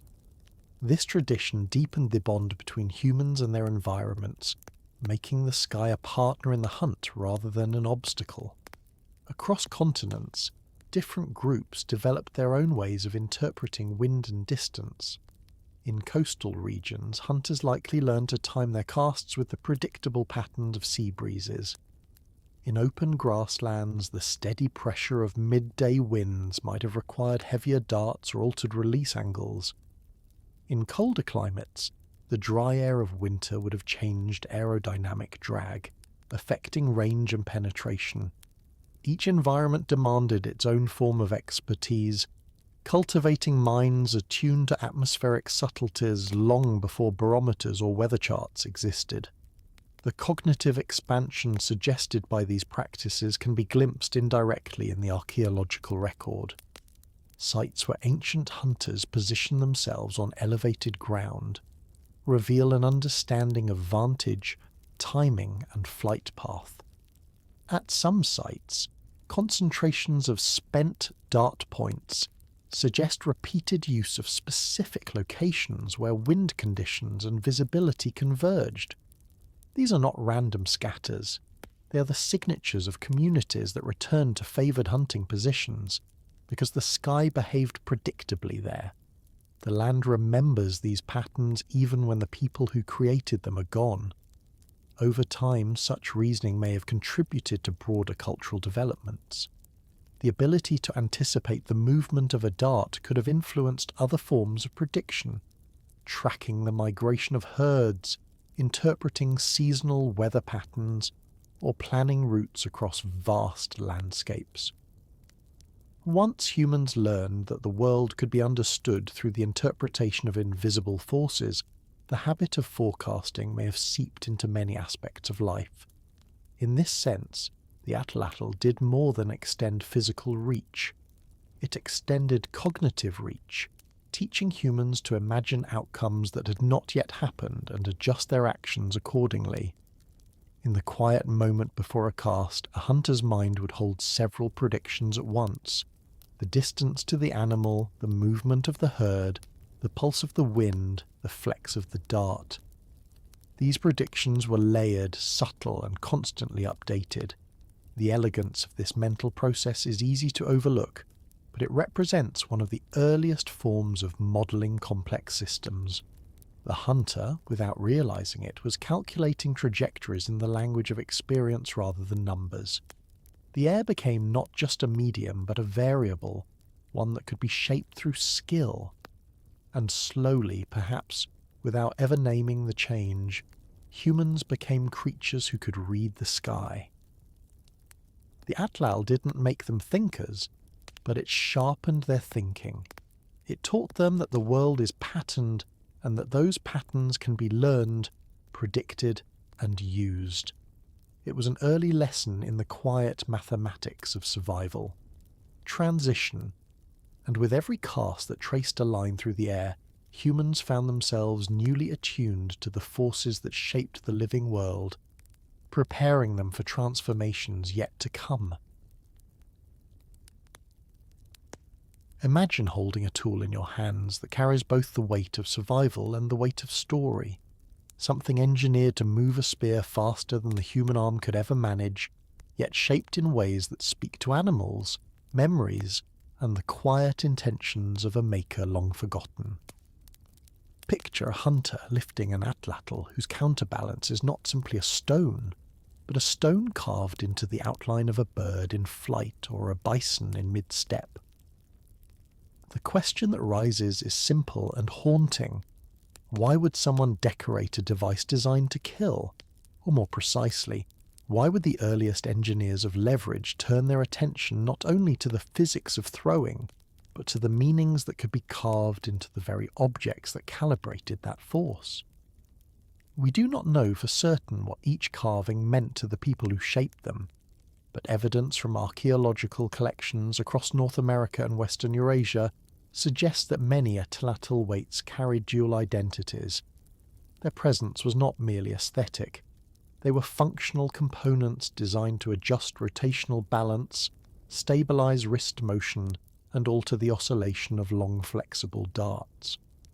Before they were symbols, they were solutions, yet their shapes, horses, bison, birds, abstract lines, crescents, polished perforations, suggest that the hand that carved them saw no boundary between engineering and expression. In this quiet convergence lies the revelation. These decorated weights were both counterbalances and meaning bearers, physical tools and cultural anchors. Banner stones from North America tell part of this story. These elegantly shaped stones, often butterfly-like or winged in outline, appear across archaic landscapes in patterns that suggest regional traditions. Many are drilled with painstaking effort using stone or reed borers, leaving perfectly circular perforations that still seem impossibly smooth today. Experimental studies suggest that attaching these stones to the shaft of an atlatl changes the tool's centre of mass, stabilizing the throw and allowing more consistent dart trajectories. The evidence does not prove that every banner stone served this purpose, but the functional possibilities align with microscopic wear on some examples, indicating contact surfaces and mounting arrangements. Yet when we look at their forms, it becomes clear that no two traditions carved them the same way. Their outlines drift from wings to ovals to hourglass forms, varying across centuries and distances, shaped by hands that inherited not only technique but taste. In Western Europe, particularly in the Magdalenian levels of the late Upper Paleolithic, antler atlatl hooks reveal a different kind of complexity. Some depict animals in simple silhouette, while others show detailed engravings of horses, ibex, fish or birds. A few show human faces reduced to stylized lines that still convey expression. These carved antler pieces often appear at the base of the spur, the point where the dart meets the lever. Their placement suggests that the maker chose to adorn the place of action, the point of impact between human intention and projectile force. The carved animals may reference prey species, or they may echo myths, stories, or shared identities carried orally through generations. The Magdalenian world, rich with cave art and portable engravings, offers little separation between the utilitarian and the symbolic. The Atlatl carvings join this broader artistic landscape, where images travelled alongside people as portable memory. Experimental archaeology provides one more piece of the puzzle. When modern researchers attach weighted stones or carved counterbalances to replica atlatls, they record measurable differences in performance. Weighted systems can dampen unwanted oscillation, reduce wrist strain, and allow more efficient energy transfer from the arm and lever into the dart. Different shapes alter how the atlatl rotates during release, influencing both consistency and accuracy. In some configurations, a slightly heavier weight increases momentum and helps stabilize the dart's flight path. These findings cannot tell us what ancient people believed about their tools, but they show that the shapes they crafted were not arbitrary. A carved bison is a symbol, but it is also mass distribution. A perforated stone is an artistic decision, but it is also a calibration device. These dual identities coexist easily when one understands technology not as a separate domain from culture, but as something infused with meaning at every stage. Anthropologists studying prehistoric art have long debated the role of ritual in portable carvings. Some argue for a symbolic vocabulary embedded within these shapes, suggesting that certain animals or patterns held social or spiritual significance. Others believe that the aesthetic flourishes reflect individual craftsmanship or group markers, allowing objects to signal identity, skill, or lineage. Many banner stones have been found in contexts suggesting deliberate placement, sometimes near burials or ritual deposits, which raises the possibility that these weights served purposes beyond hunting. Yet none of these interpretations precludes functional use.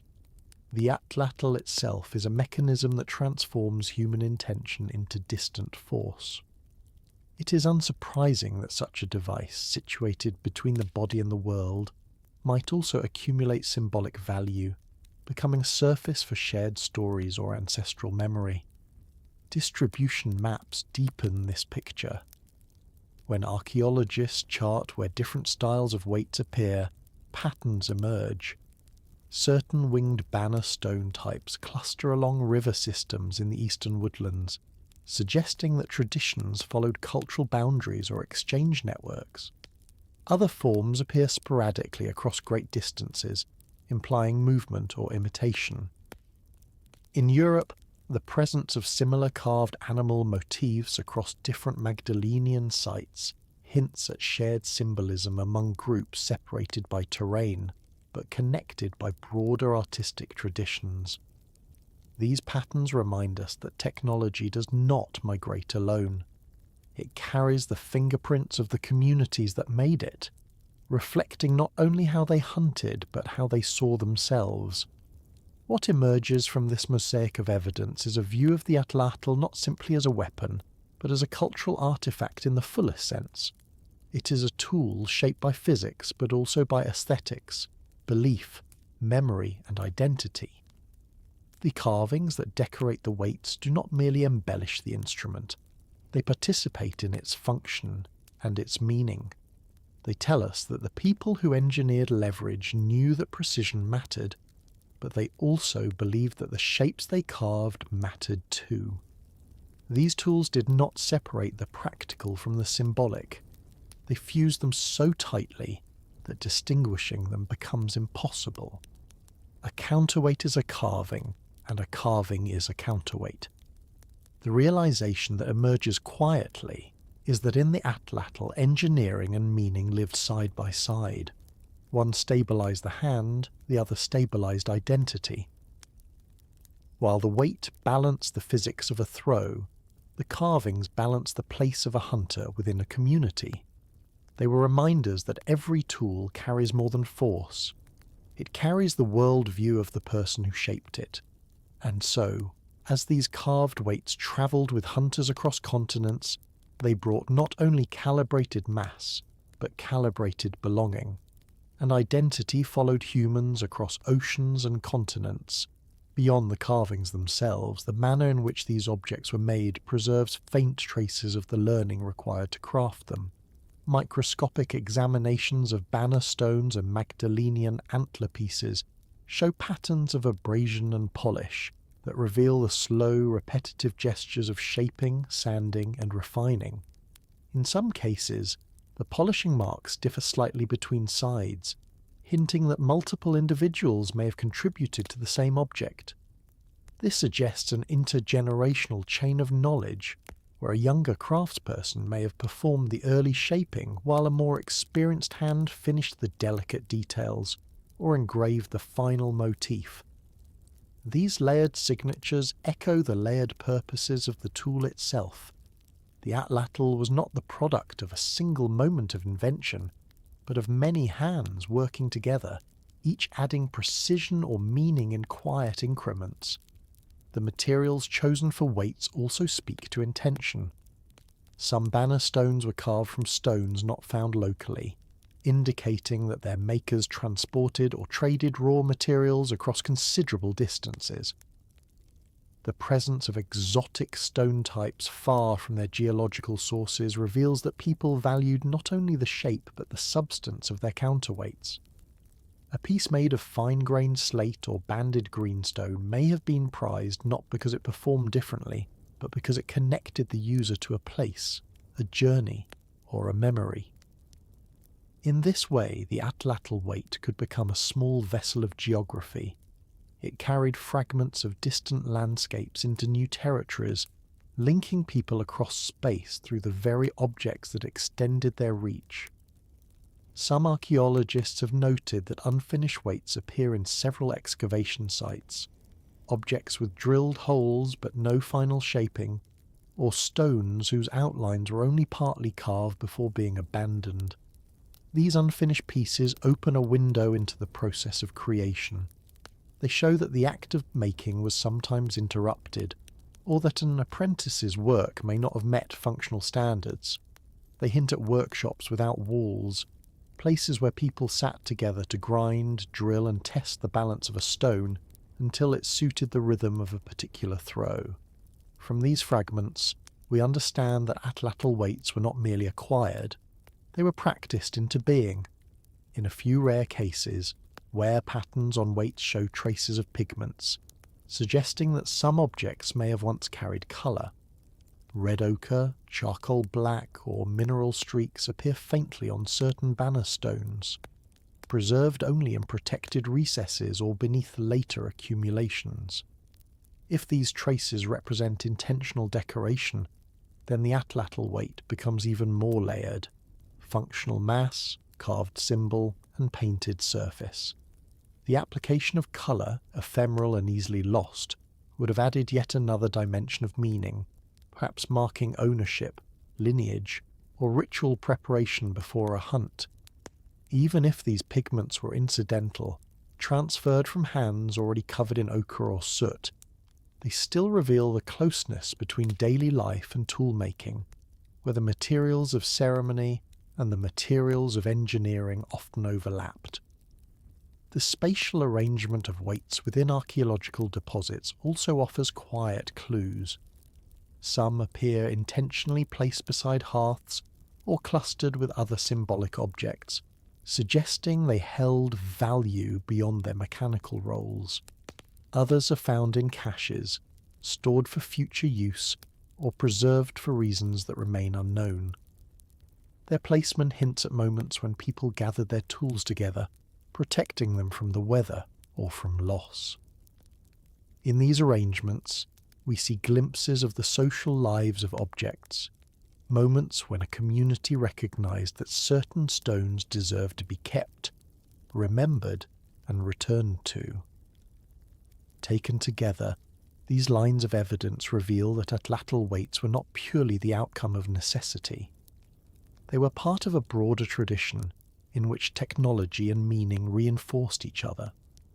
Their forms, materials, and placements show that people did not simply carry tools across distances. They carried identities, traditions, and memory.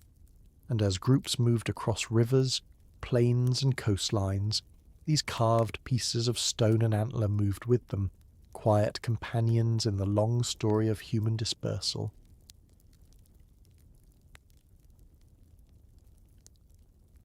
Imagine a moment when the boundary between land and sea no longer felt like an edge but like an opening.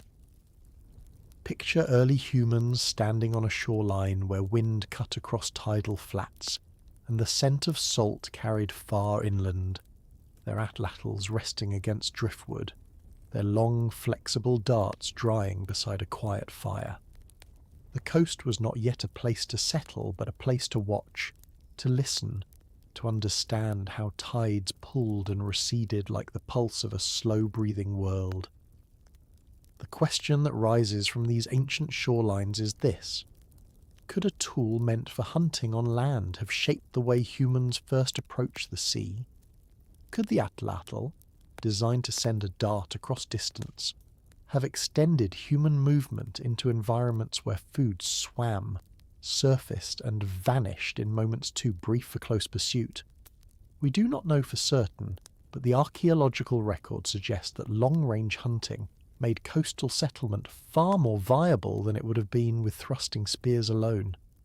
In many early coastal occupation layers, archaeologists have recovered fragments of bone points and occasionally antler hooks whose dimensions and wear patterns match those used with Atlatl propulsion. These fragments often lie beside shell middens, burned fish remains, or marine mammal bones, hinting at a world where projectiles were cast not only into forests and plains, but towards seals resting on tidal rocks, or towards seabirds gliding low over the surf.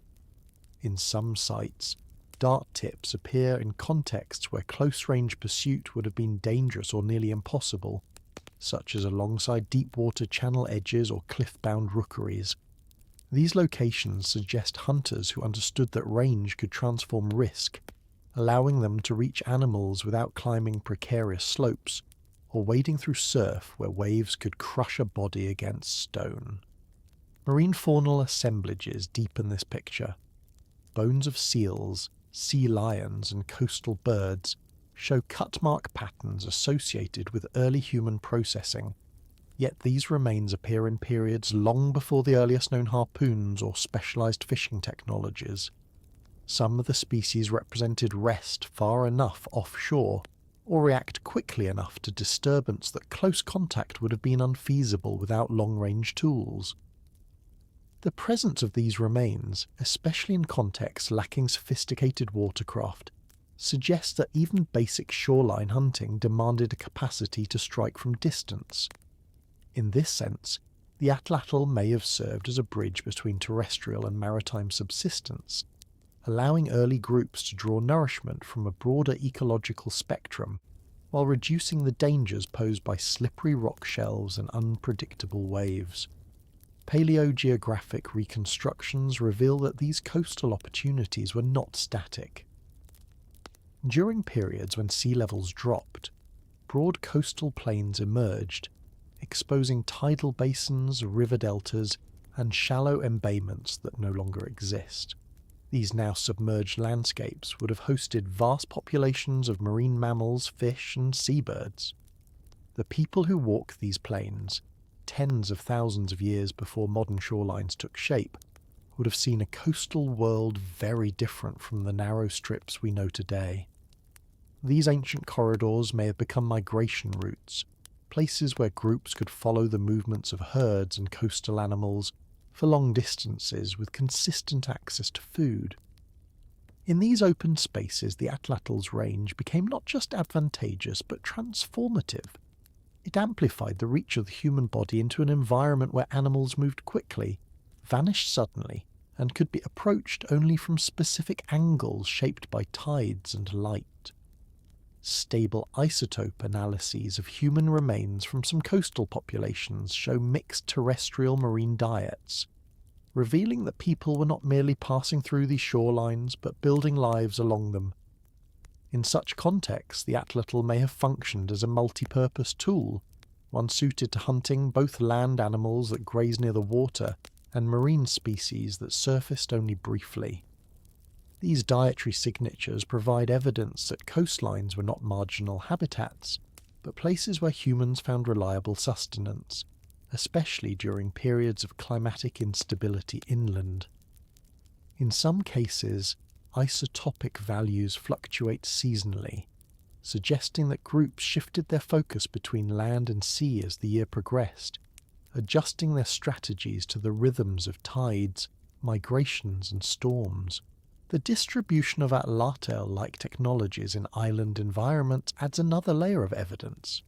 In regions such as early Holocene Japan, coastal Southeast Asia, and parts of the Pacific Rim, carved antler hooks and stone counterweights appear, in context suggesting both shoreline hunting and early maritime movement. Their presence on islands hints that long-range hunting may have supported exploratory voyages or short-distance crossings, allowing people to settle places where terrestrial prey was limited. The Atlatl did not propel boats, but it may have stabilized the ecological foundation upon which short-distance seafaring could grow. In this way, it became part of the quiet scaffolding of maritime expansion, a tool that secured enough food for people to linger near coasts, observe currents, build knowledge of tides, and eventually dare to travel farther. The realization that emerges gently from these strands of evidence is that the Atlatl, though born on land, expanded the geometry of human possibility along the sea's edge. It made shorelines safer, more predictable, and more nourishing. It turned dangerous cliffs, tidal flats, and offshore shallows into viable hunting grounds. With each cast, humans gained a little more time to learn the rhythms of waves, the movements of marine animals, and the winds that shape the coast. And as these understandings accumulated, oceans ceased to be barriers. They became pathways. Distance, once a terrestrial advantage, became a maritime one as well. But the real turning point lay not in geography, but in the quiet shift inside the human body. Alongside the archaeological traces of coastal hunting, there are quieter signs that reveal how early humans may have reorganized their daily routines in response to these new shorelines. In some coastal sites, hearths appear in recurring patterns that suggest seasonal return rather than permanent settlement. Stones arranged in circles that were reused across multiple occupation layers, each separated by thin deposits of wind-blown sand. These hearths frequently occur in places with broad visibility over tidal inlets or exposed rock platforms, almost as if hunters chose vantage points that allowed both safe observation and quick access to drying racks or processing areas. The repeated use of these locations hints at an emerging familiarity with coastal cycles, one shaped partly by the reliability offered by ranged hunting. With the Atlatl, humans could afford to wait through unfavourable tides or shifting wind patterns, knowing that when animals surfaced or approached shore, distance would no longer limit their ability to act. Some archaeological assemblages include concentrations of tools associated with processing marine mammals, flensing scrapers, bone-working implements, and specialized cutting flakes. These clusters suggest that people did more than hunt along the coast. They built competence there. A single successful kill could yield a large amount of meat and fat, encouraging groups to linger long enough to boil, dry, or render what they harvested. The presence of Atlatl technology in these contexts implies not only that coastal resources were exploited, but that they were integrated into broader subsistence strategies. What began as opportunistic hunting may have evolved into patterned coastal foraging rounds, aided by the range and precision provided by projectile technology. More subtle evidence appears in the distribution of children's footprints discovered at certain shoreline sites. In a few well-preserved coastal sediments, small prints are interspersed with adult ones, indicating that families, not only hunters, were present. This suggests that these areas were not merely dangerous workplaces, but lived landscapes where entire communities gathered. The presence of children does not directly attest to the use of atlatls, but it signals something important. The coastline had become safe enough, predictable enough, or familiar enough for families to remain nearby. In ecosystems where large marine animals were unpredictable and sometimes aggressive, this safety would have been difficult to achieve without tools that allowed hunters to keep threats at distance. The atlatl's influence, therefore, may be reflected indirectly in where families felt comfortable dwelling. In some regions, napping debris associated with dart tip production appears close to shore, indicating that maintenance and repair occurred on site rather than inland. This placement reflects a shift in logistical planning. Instead of returning to protected interior camps to resupply, people brought their technological base with them. Such changes suggest an increasing confidence in the coastal environment, a confidence supported by the reliability of ranged hunting. The ability to harvest food without approaching too close to hazardous edges meant that coastal living became not only viable, but strategically advantageous. Taken together, these quiet spatial clues, hearth reuse, processing clusters, children's footprints, shoreline napping debris, paint a nuanced picture of humans learning to live at the seam between land and water. They show communities that were not merely testing the coast, but inhabiting it, observing its rhythms, and adapting their tools and techniques to its challenges. The Atlatl did not launch boats or dictate migrations, but it allowed people to remain long enough in these places to learn the complex behaviours of tides, currents, and coastal animals. It was in these long pauses, in these extended moments of watching the sea from safe distances, that the foundations for maritime knowledge quietly formed. Picture a moment when a simple motion, repeated thousands of times across a lifetime, begins to leave quiet signatures inside the body. Imagine an early hunter stepping forward on an open plain, lifting an atlatl that has been shaped by another pair of hands, perhaps a generation older than his own. He raises the lever, draws in a breath, and casts a dart so long and flexible that it seems to ripple through the air before finding its arc. This motion, performed day after day, season after season, was not merely a gesture aimed at survival. It became a lesson inscribed into muscle, tendon, and bone. The question that arises is gentle but far-reaching.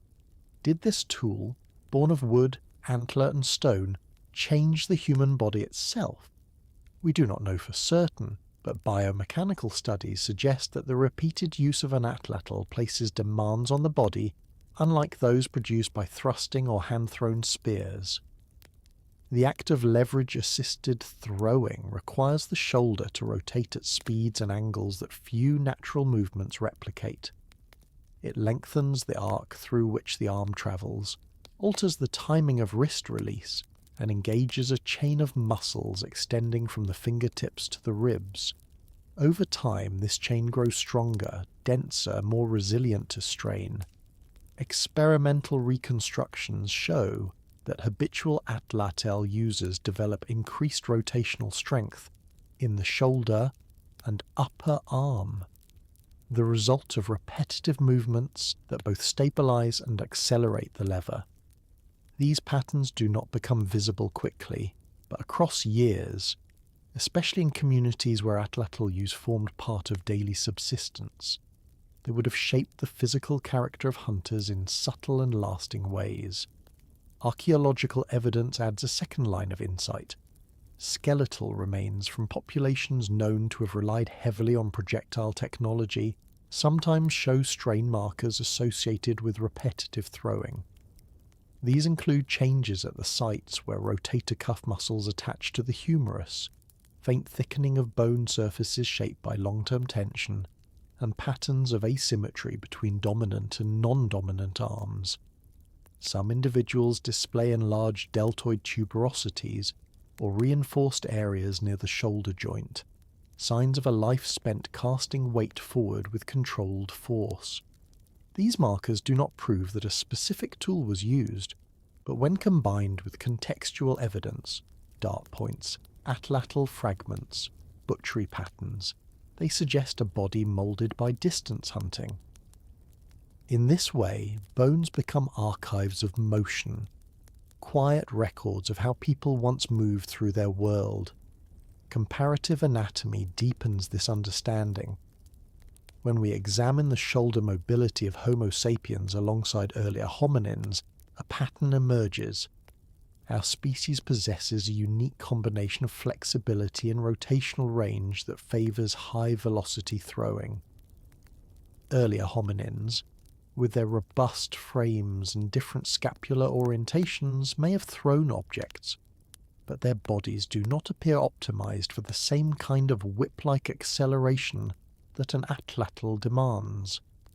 This does not diminish their capabilities. It merely highlights that Homo sapiens inherited a shoulder complex capable of evolving new uses as technology changed. The Atlatl did not create these anatomical features, but it may have amplified them, turning latent potential into routine practice.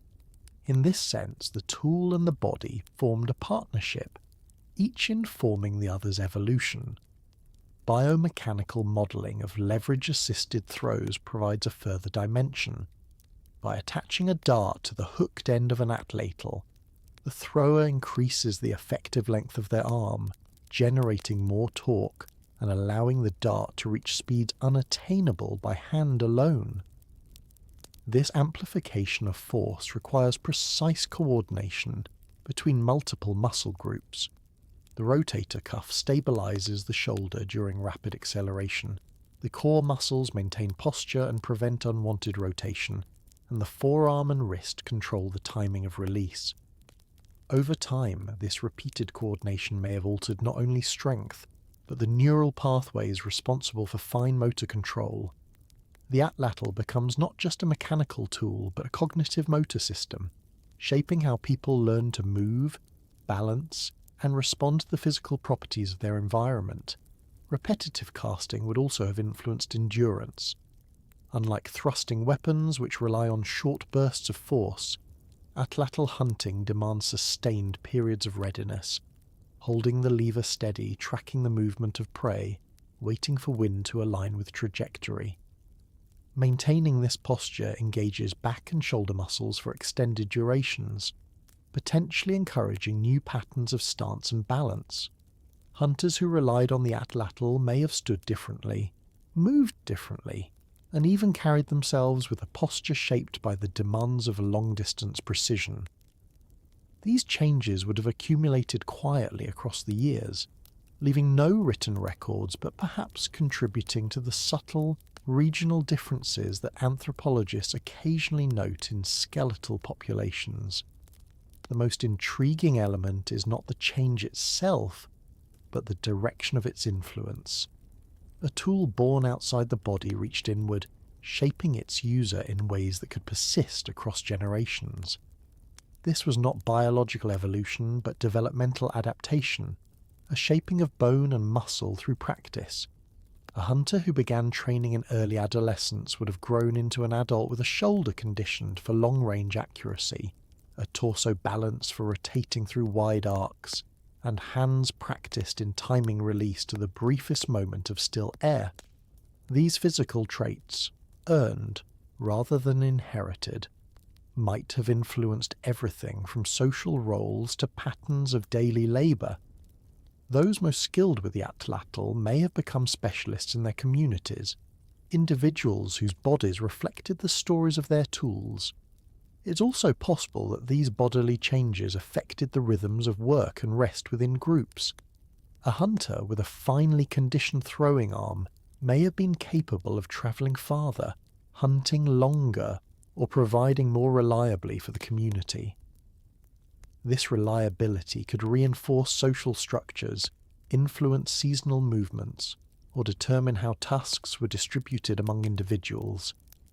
In this way, the Atlal's reach extended not only outward across the landscape, but inward across the social fabric of a group. All of these threads lead toward a quiet realization. The human body is not merely a vessel for tools, it is a surface upon which tools leave their marks. The Atlatl, though simple in form, created new habits of movement, new strengths, and new patterns of coordination. It shaped the arm that cast it, turning bone and muscle into living records of technological practice. And in doing so, it prepared the body for worlds beyond its immediate home, for conflict, for cooperation, and for the long-distance interactions that would define later chapters of human history. And changes to the body rippled into changes in how humans managed conflict with one another. Beyond the muscular and skeletal traces left by habitual casting, there are subtler signs preserved in the distribution of tasks across archaeological settlements, patterns that hint at how the physical demands of Atlatl use shaped roles within a community. In several open-air sites where projectile hunting dominated subsistence, archaeologists have identified clusters of hearths paired with concentrated debris from flint knapping, bone shaping, and hide processing. These spatial arrangements suggest that individuals skilled in long-range hunting returned from extended pursuits not only with food but also with responsibilities tied to the maintenance of their tools and bodies. The areas where darts were repaired or resharpened sometimes lie close to hearths where meals were prepared, hinting that social space gathered around those whose physical condition enabled successful hunts. The body shaped by the Atlatl became, in a quiet sense, a centre of activity. In some regions, burials associated with projectile-heavy cultures reveal grave goods that include antler hooks, carved Atlatl weights, and carefully bundled dart points. The placement of these items within the graves, often beside the dominant arm or near the shoulder, suggests that communities recognize the bodily identity formed through long-range hunting. These offerings seem to acknowledge that skill resided not only in tools, but in the trained arm itself, an arm strengthened through repeated practice, familiar with the forward pivot of casting and the subtle adjustments needed to release a dart cleanly. The presence of such items in burials reveals that the body crafted by the Atlatl was honoured as a lifelong companion to the hunter, its development celebrated or remembered long after the last cast was made. Ethnographic parallels, though drawn from much later societies, provide additional insight into how repetitive throwing shapes not only strength but movement style. In groups where spear throwers or throwing sticks remained central into recent centuries, observers often note characteristic gait patterns among habitual users. These include a slightly wider stance, increased balance awareness, and arm swing asymmetries that emerge naturally from years spent practicing high arc throws. While these behaviours cannot be mapped directly onto Paleolithic hunters, they offer plausible reflections of how long-term tool use can inscribe itself into posture, stride, and bodily expression. The Atlatl, in this view, became part of a choreography that humans carried with them, visible even when they were not casting. There are also ecological implications to consider. A body trained for distance hunting allowed humans to engage with environments in which prey moved quickly across large territories. This meant longer pursuit times, greater stamina, and the ability to navigate terrain efficiently. In such settings, a hunter's conditioned arm and shoulder contributed to broader adaptive strategies. Individuals capable of repeated long-range casts could engage prey earlier, maintain distance during tracking, and reduce risk during close encounters. Over time, these physical advantages may have shaped the rhythms of group movement. How far a community travelled in a day, how long they lingered at certain camps, and how accessible particular migration corridors became. Even small traces preserved in bone microstructure offer hints about how the body absorbed the mechanical loads of throwing. Studies of cortical bone density in humeral shafts show that repeated rotational stress can stimulate subtle remodeling, strengthening the bone along pathways of habitual force. These changes are not dramatic enough to reshape the skeleton entirely, but they do provide evidence of lives spent training the arm for precise, powerful casts. Each remodelled section of bone becomes a quiet testimony to the partnership between the human body and the leverage it learned to wield. In the end, the Atlatl's mark on the human body reminds us that tools do not remain external. The motions they require, refine and reward migrate inward, sculpting the people who depend on them. In this interplay, the human form becomes a living archive, not only of evolution, but of experience, repetition, and the shaping influence of a device designed to send force outward across distance. Imagine two small groups of humans watching one another across a stretch of open ground, neither close enough to speak, yet close enough to sense the tension that settles over the earth when intentions remain unread. Picture a moment when no one moves, when the wind presses the grass in one direction, and the silence carries the weight of decisions not yet made. Before the invention of distance weapons, conflict between groups required proximity. It demanded that bodies meet, that voices rise, that the space between opponents narrow until there was no distance left to negotiate. But once a tool emerged that allowed harm to travel farther than a person could reach, the nature of rivalry began to shift. The question that arises is quiet but profound. What happens to conflict when a weapon can strike before voices can carry? We do not know for certain how early humans first experienced this shift, but ethnographic parallels suggest that range itself becomes deterrent. In societies where long-distance weapons remain part of daily life, raids often unfold not through direct confrontation, but through posturing, signalling, and careful maintenance of boundaries.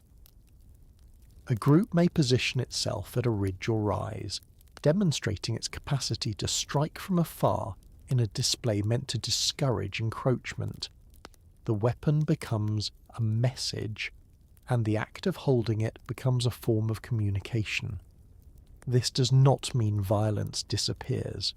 Rather, it becomes structured by the knowledge that attack can come unexpectedly, from distances too great to allow negotiation or retreat. The Atlatl, in this sense, carried not only force but implication. Archaeological evidence aligns with these behavioural insights. Skeletal remains from late Pleistocene and early Holocene contexts occasionally show trauma consistent with projectile wounds. Punctures through ribs, embedded fragments in vertebrae, narrow lesions at oblique angles that suggest long-distance impact. These injuries differ from those caused by close-quarters weapons, offering glimpses into the kinds of confrontations that took place. They indicate moments when individuals were struck while fleeing, or while maintaining distance, or while standing in positions where their attackers remained unseen. Such patterns hint at conflicts shaped not by face-to-face confrontation, but by tensions played out across terrain, mediated by tools designed to extend reach into regions once protected by distance. Population density models add another layer. As groups expanded into new territories and interacted more frequently at shared boundaries, opportunities for conflict grew. Yet the presence of long-range weapons may have altered not only the frequency, but the nature of these encounters. Increased visibility over plains or coastal flats meant that groups could observe each other from afar, and the knowledge that an attack could be launched before one could close the gap might have encouraged avoidance or ritualized confrontation rather than direct assault. Territory under these conditions becomes not merely a resource, but a negotiation of space, shaped by the threat of long-distance harm. The Atlatl's influence thus extends beyond the hunt, touching the spatial logic of intergroup relations. In some archaeological regions, decorated atlatls appear in ceremonial contexts, suggesting that their role in social identity extended beyond their mechanical function. These objects, carved with animals or adorned with polished stone weights, sometimes occur in burial assemblages or in ritual deposits alongside ornaments, pigments, and other symbolic items. The presence of such elaborated weapons in ceremonial exchange hints at a dual role. They were markers of status or identity, but they also participated in diplomacy. To carry a decorated atlatl may have signalled membership in a particular group or lineage, serving as both a practical tool and a communicative device. When individuals from different communities met, the presence of such objects could signify intention, strength, or affiliation. Conflict and ceremony, intertwined in the same tool, reflect a world in which meaning and threat travel together. Another aspect of distance and conflict lies in the angles from which harm arrives. Long-range weapons allow attacks from concealed positions, behind ridges, from tree lines, across watersheds. This changes not only the outcome but the experience of conflict. The unseen strike becomes a possibility, altering how individuals move through landscapes and how groups organize their defenses. Camps may be situated with visibility in mind, travel routes chosen to avoid exposure, and rituals developed to acknowledge or manage the risk. These behavioral changes do not fossilize easily, but they echo through settlement patterns, through the placement of lookout points, and through the cultural practices that develop in response to living with the potential of distant threats. Ethnographic studies show that societies with long-range weapons often develop ritualized forms of confrontation designed to limit escalation. Displays of accuracy, strength, or ornamentation sometimes take the place of direct conflict, acting as channels through which tensions can be expressed without immediate violence. The Atlatl may have played a similar role in prehistoric contexts, allowing communities to signal capacity without engaging in dangerous close contact. Such displays could include casting contests, ritualized throwing towards symbolic targets, or the presentation of tools during intergroup gatherings. These practices transform weapons into instruments of both communication and restraint, shaping the ways in which rivalry is understood and enacted. The psychological dimension of this shift is subtle, but important. When harm can originate from beyond immediate reach, the way individuals perceive risk changes. Vigilance increases, and social norms adapt to accommodate new forms of awareness. Stories, teachings, and warnings likely emerged around the use of distance weapons, shaping the cognitive landscape in which conflict occurred.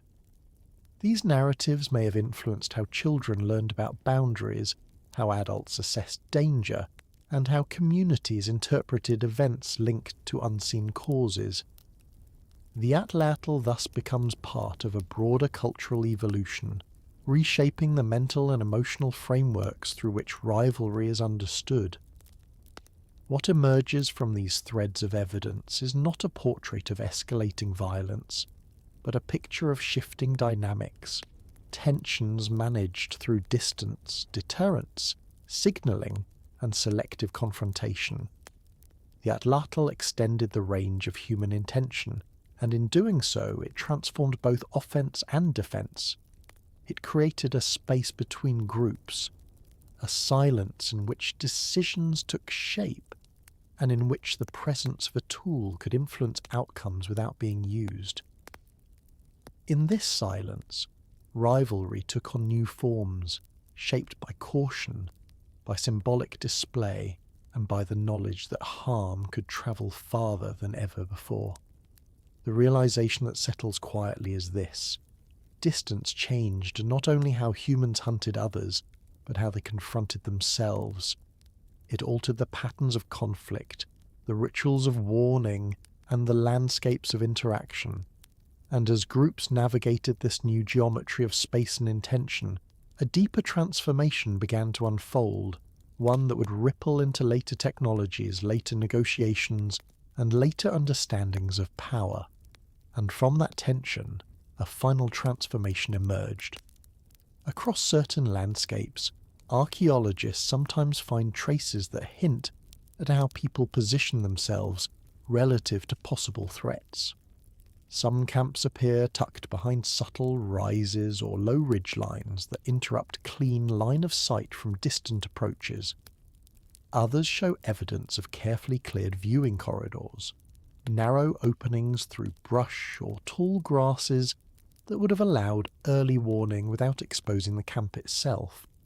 These spatial patterns suggest a shift in how humans understood visibility once projectiles could travel farther than a running body. The defensive logic emerges.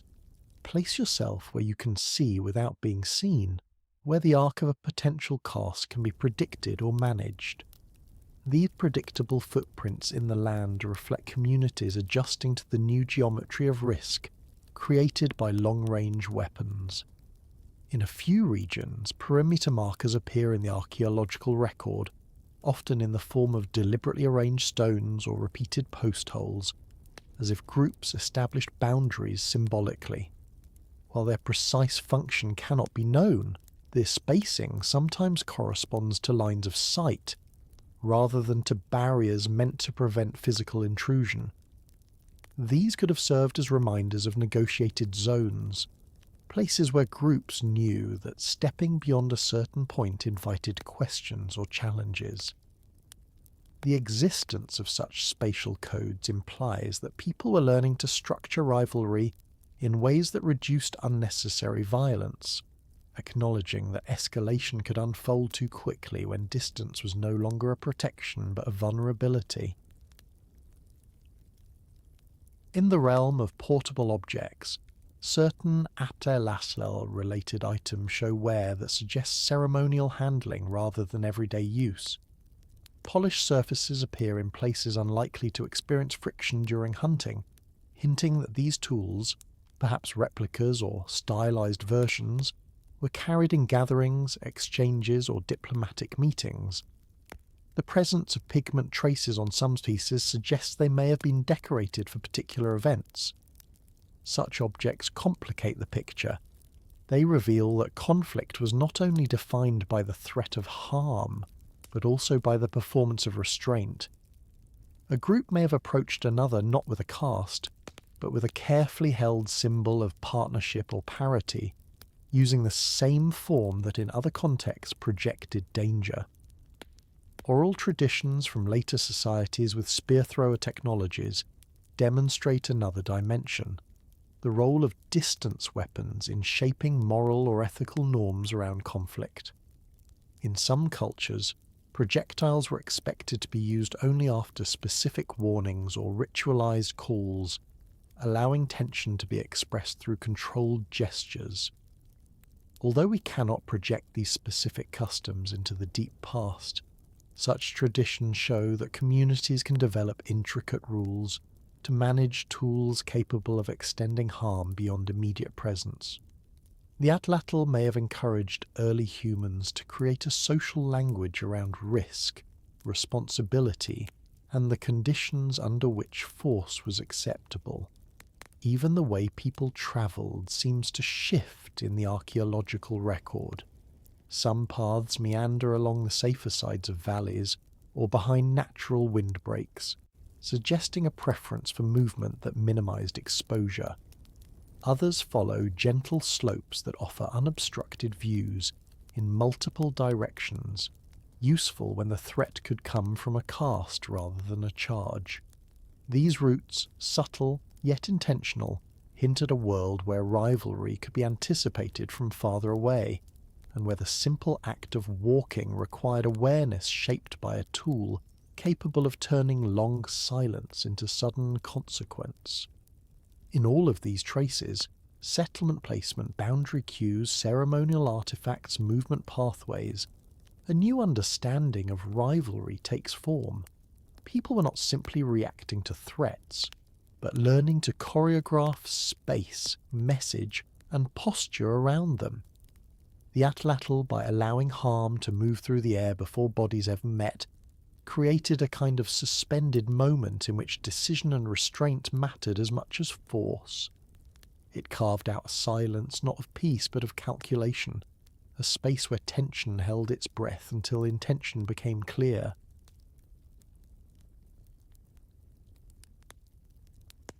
A moment long before numbers, symbols, or diagrams, when a human raised an Atlatl and realized that the world in front of them was no longer just landscape but something measurable. Not by counting, not by writing, but by feeling the pull of distance inside the body. A quiet moment when a hunter understood that the path of a dart was not simply a matter of strength, but of time, angle, force, and the invisible shape of air. There are no words preserved for that realization, and no direct trace of the thought itself, but the archaeological record hints at a subtle shift. Something changed when humans began to launch projectiles not with their own limbs, but through devices that multiplied what a single arm could do. We do not know the exact day or generation in which this recognition took shape, but we can see the outline of its consequences. The Atlatl was one of the earliest tools to externalize mechanical advantage. It let a human borrow leverage from wood or antler in order to cast a dart farther than muscle alone could manage.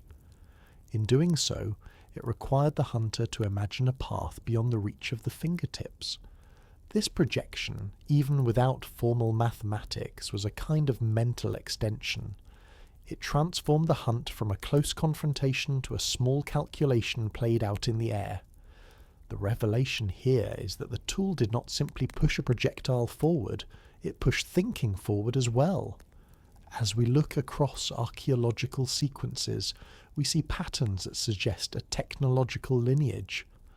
Early forms of leverage, like the Atlatl, appear in contexts where humans were experimenting with the ways force could be saved, amplified, or redirected. Later, this lineage continues into stored energy systems such as the bow, where tension replaces leverage as the means of propulsion. The progression is not linear in every region, nor does it follow a single origin, but the conceptual continuity is unmistakable. A hunter who understood that leverage could increase range was already imagining the potential of other mechanisms that could hold and release force. The shift from throwing to drawing, from leverage to tension, reflect a mind comfortable with thinking across invisible intermediaries, using tools to shape the movement of energy. One of the most compelling pieces of evidence lies not in the tools themselves, but in the cognitive demands they impose. Modern experimental studies on Atlatl show that successful casting requires the coordinated prediction of arc, timing, and the subtle rotation of the wrist and shoulder. These skills emerge through practice, but once learned, they form stable patterns passed through generations. The rhythm of throwing begins to look like an early form of procedural knowledge, a kind of embodied algorithm. It is not writing, and it is not formal geometry, yet it is structure and prediction nonetheless. The hunter calculates without numbers, using experience to guide an object along a path imagined in advance. This is where we begin to glimpse the deeper connection between projectile reasoning and early mathematics. Mathematics did not emerge from nothing. It emerged from the repeated need to predict and measure aspects of the world. When humans started using tools that required precise timing and directional awareness, they were also training cognitive circuits that would much later support the abstraction of measurement and number. We can see this in the continuity of problem types. A hunter with an Atlatl must consider how far a dart will travel, how long it will take, and how wind or slope will alter its course. These are the same variables that appear in the earliest known counting systems, calendrical markers, and spatial planning features in archaeological sites dating many tens of thousands of years later. The Atlatl did not create mathematics, but it laid down some of the neural scaffolding that made mathematical reasoning possible. Archaeological evidence reinforces this cognitive shift in more indirect ways. In regions where projectile technology became common, we see expansions in planning horizons. Kill sites show more dispersed hunting strategies, with groups coordinating from multiple angles rather than converging in tight formation. Seasonal storage patterns become more organized, reflecting the ability to gather more resources over greater distances. Even the movement between campsites begins to follow more deliberate routes, often tracking predictable migration corridors. These changes reflect a widening of mental space, the ability to think ahead not only in hours, but in days and seasons. The hunter with a longer reach does not merely travel farther, they anticipate farther. There are also clear signs in the archaeological record that the Atlatl represents a cognitive step in long-term technological lineage. Carved hooks, weights, and drilled stones show refinements that require foresight in material shaping. The careful symmetry of Atlatl spurs suggests familiarity with how balance affects rotational dynamics. The shaped counterweights found in various regions reflect a subtle understanding of how mass distribution influences accuracy. These developments are not isolated. They appear in sequences, each one building on earlier innovations. This progression mirrors the way later technological systems evolve, with each step introducing a new layer of complexity that reinforces the capacity for abstract reasoning. Yet all of this brings us to a deeper realization. The Atlatl widened not only physical distance, but the mental world in which humans could imagine possibilities. When early hunters learned that a tool could carry force beyond the length of an arm, they were also learning a lesson about the separation between intention and outcome. A thrown dart travels on its own, shaped by physics the hunter cannot alter once released. To use an Atlatl well, one must accept that part of the action occurs outside the body's immediate control. This acceptance forms the basis for many later inventions that operate independently of direct human muscle, from watercraft to traps to mechanisms that store and release energy. Picture a hunter on a windy plateau many thousands of years ago. They stand at the edge of a slope, reading the air with small shifts of the wrist. Behind them lies a camp that depends on their accuracy. Ahead, a herd grazes at a distance that would make a thrusting spear useless. The hunter raises an Atlatl, draws breath and casts. The dart arcs carried by a combination of muscle, leverage, and the shape of the tool itself. For a brief moment, the hunter is not touching the dart at all. They are predicting its path, imagining its motion through space they cannot reach. This is the essence of externalized cognition. The world becomes something navigable through tools, not through limbs alone. As humans continue to develop technologies that extended their influence across distance, they built on this foundation.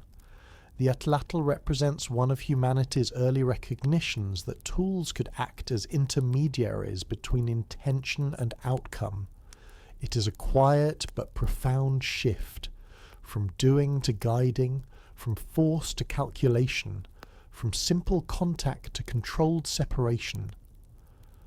The mental adjustments required for this shift would echo through later developments: stored energy weapons, architectural planning, long-distance navigation, and even early symbolic systems that attempt to fix patterns of thought in physical form. In this sense, the legacy of the Atlatl is not measured in the animals it brought down, or the migrations it supported, though both were significant.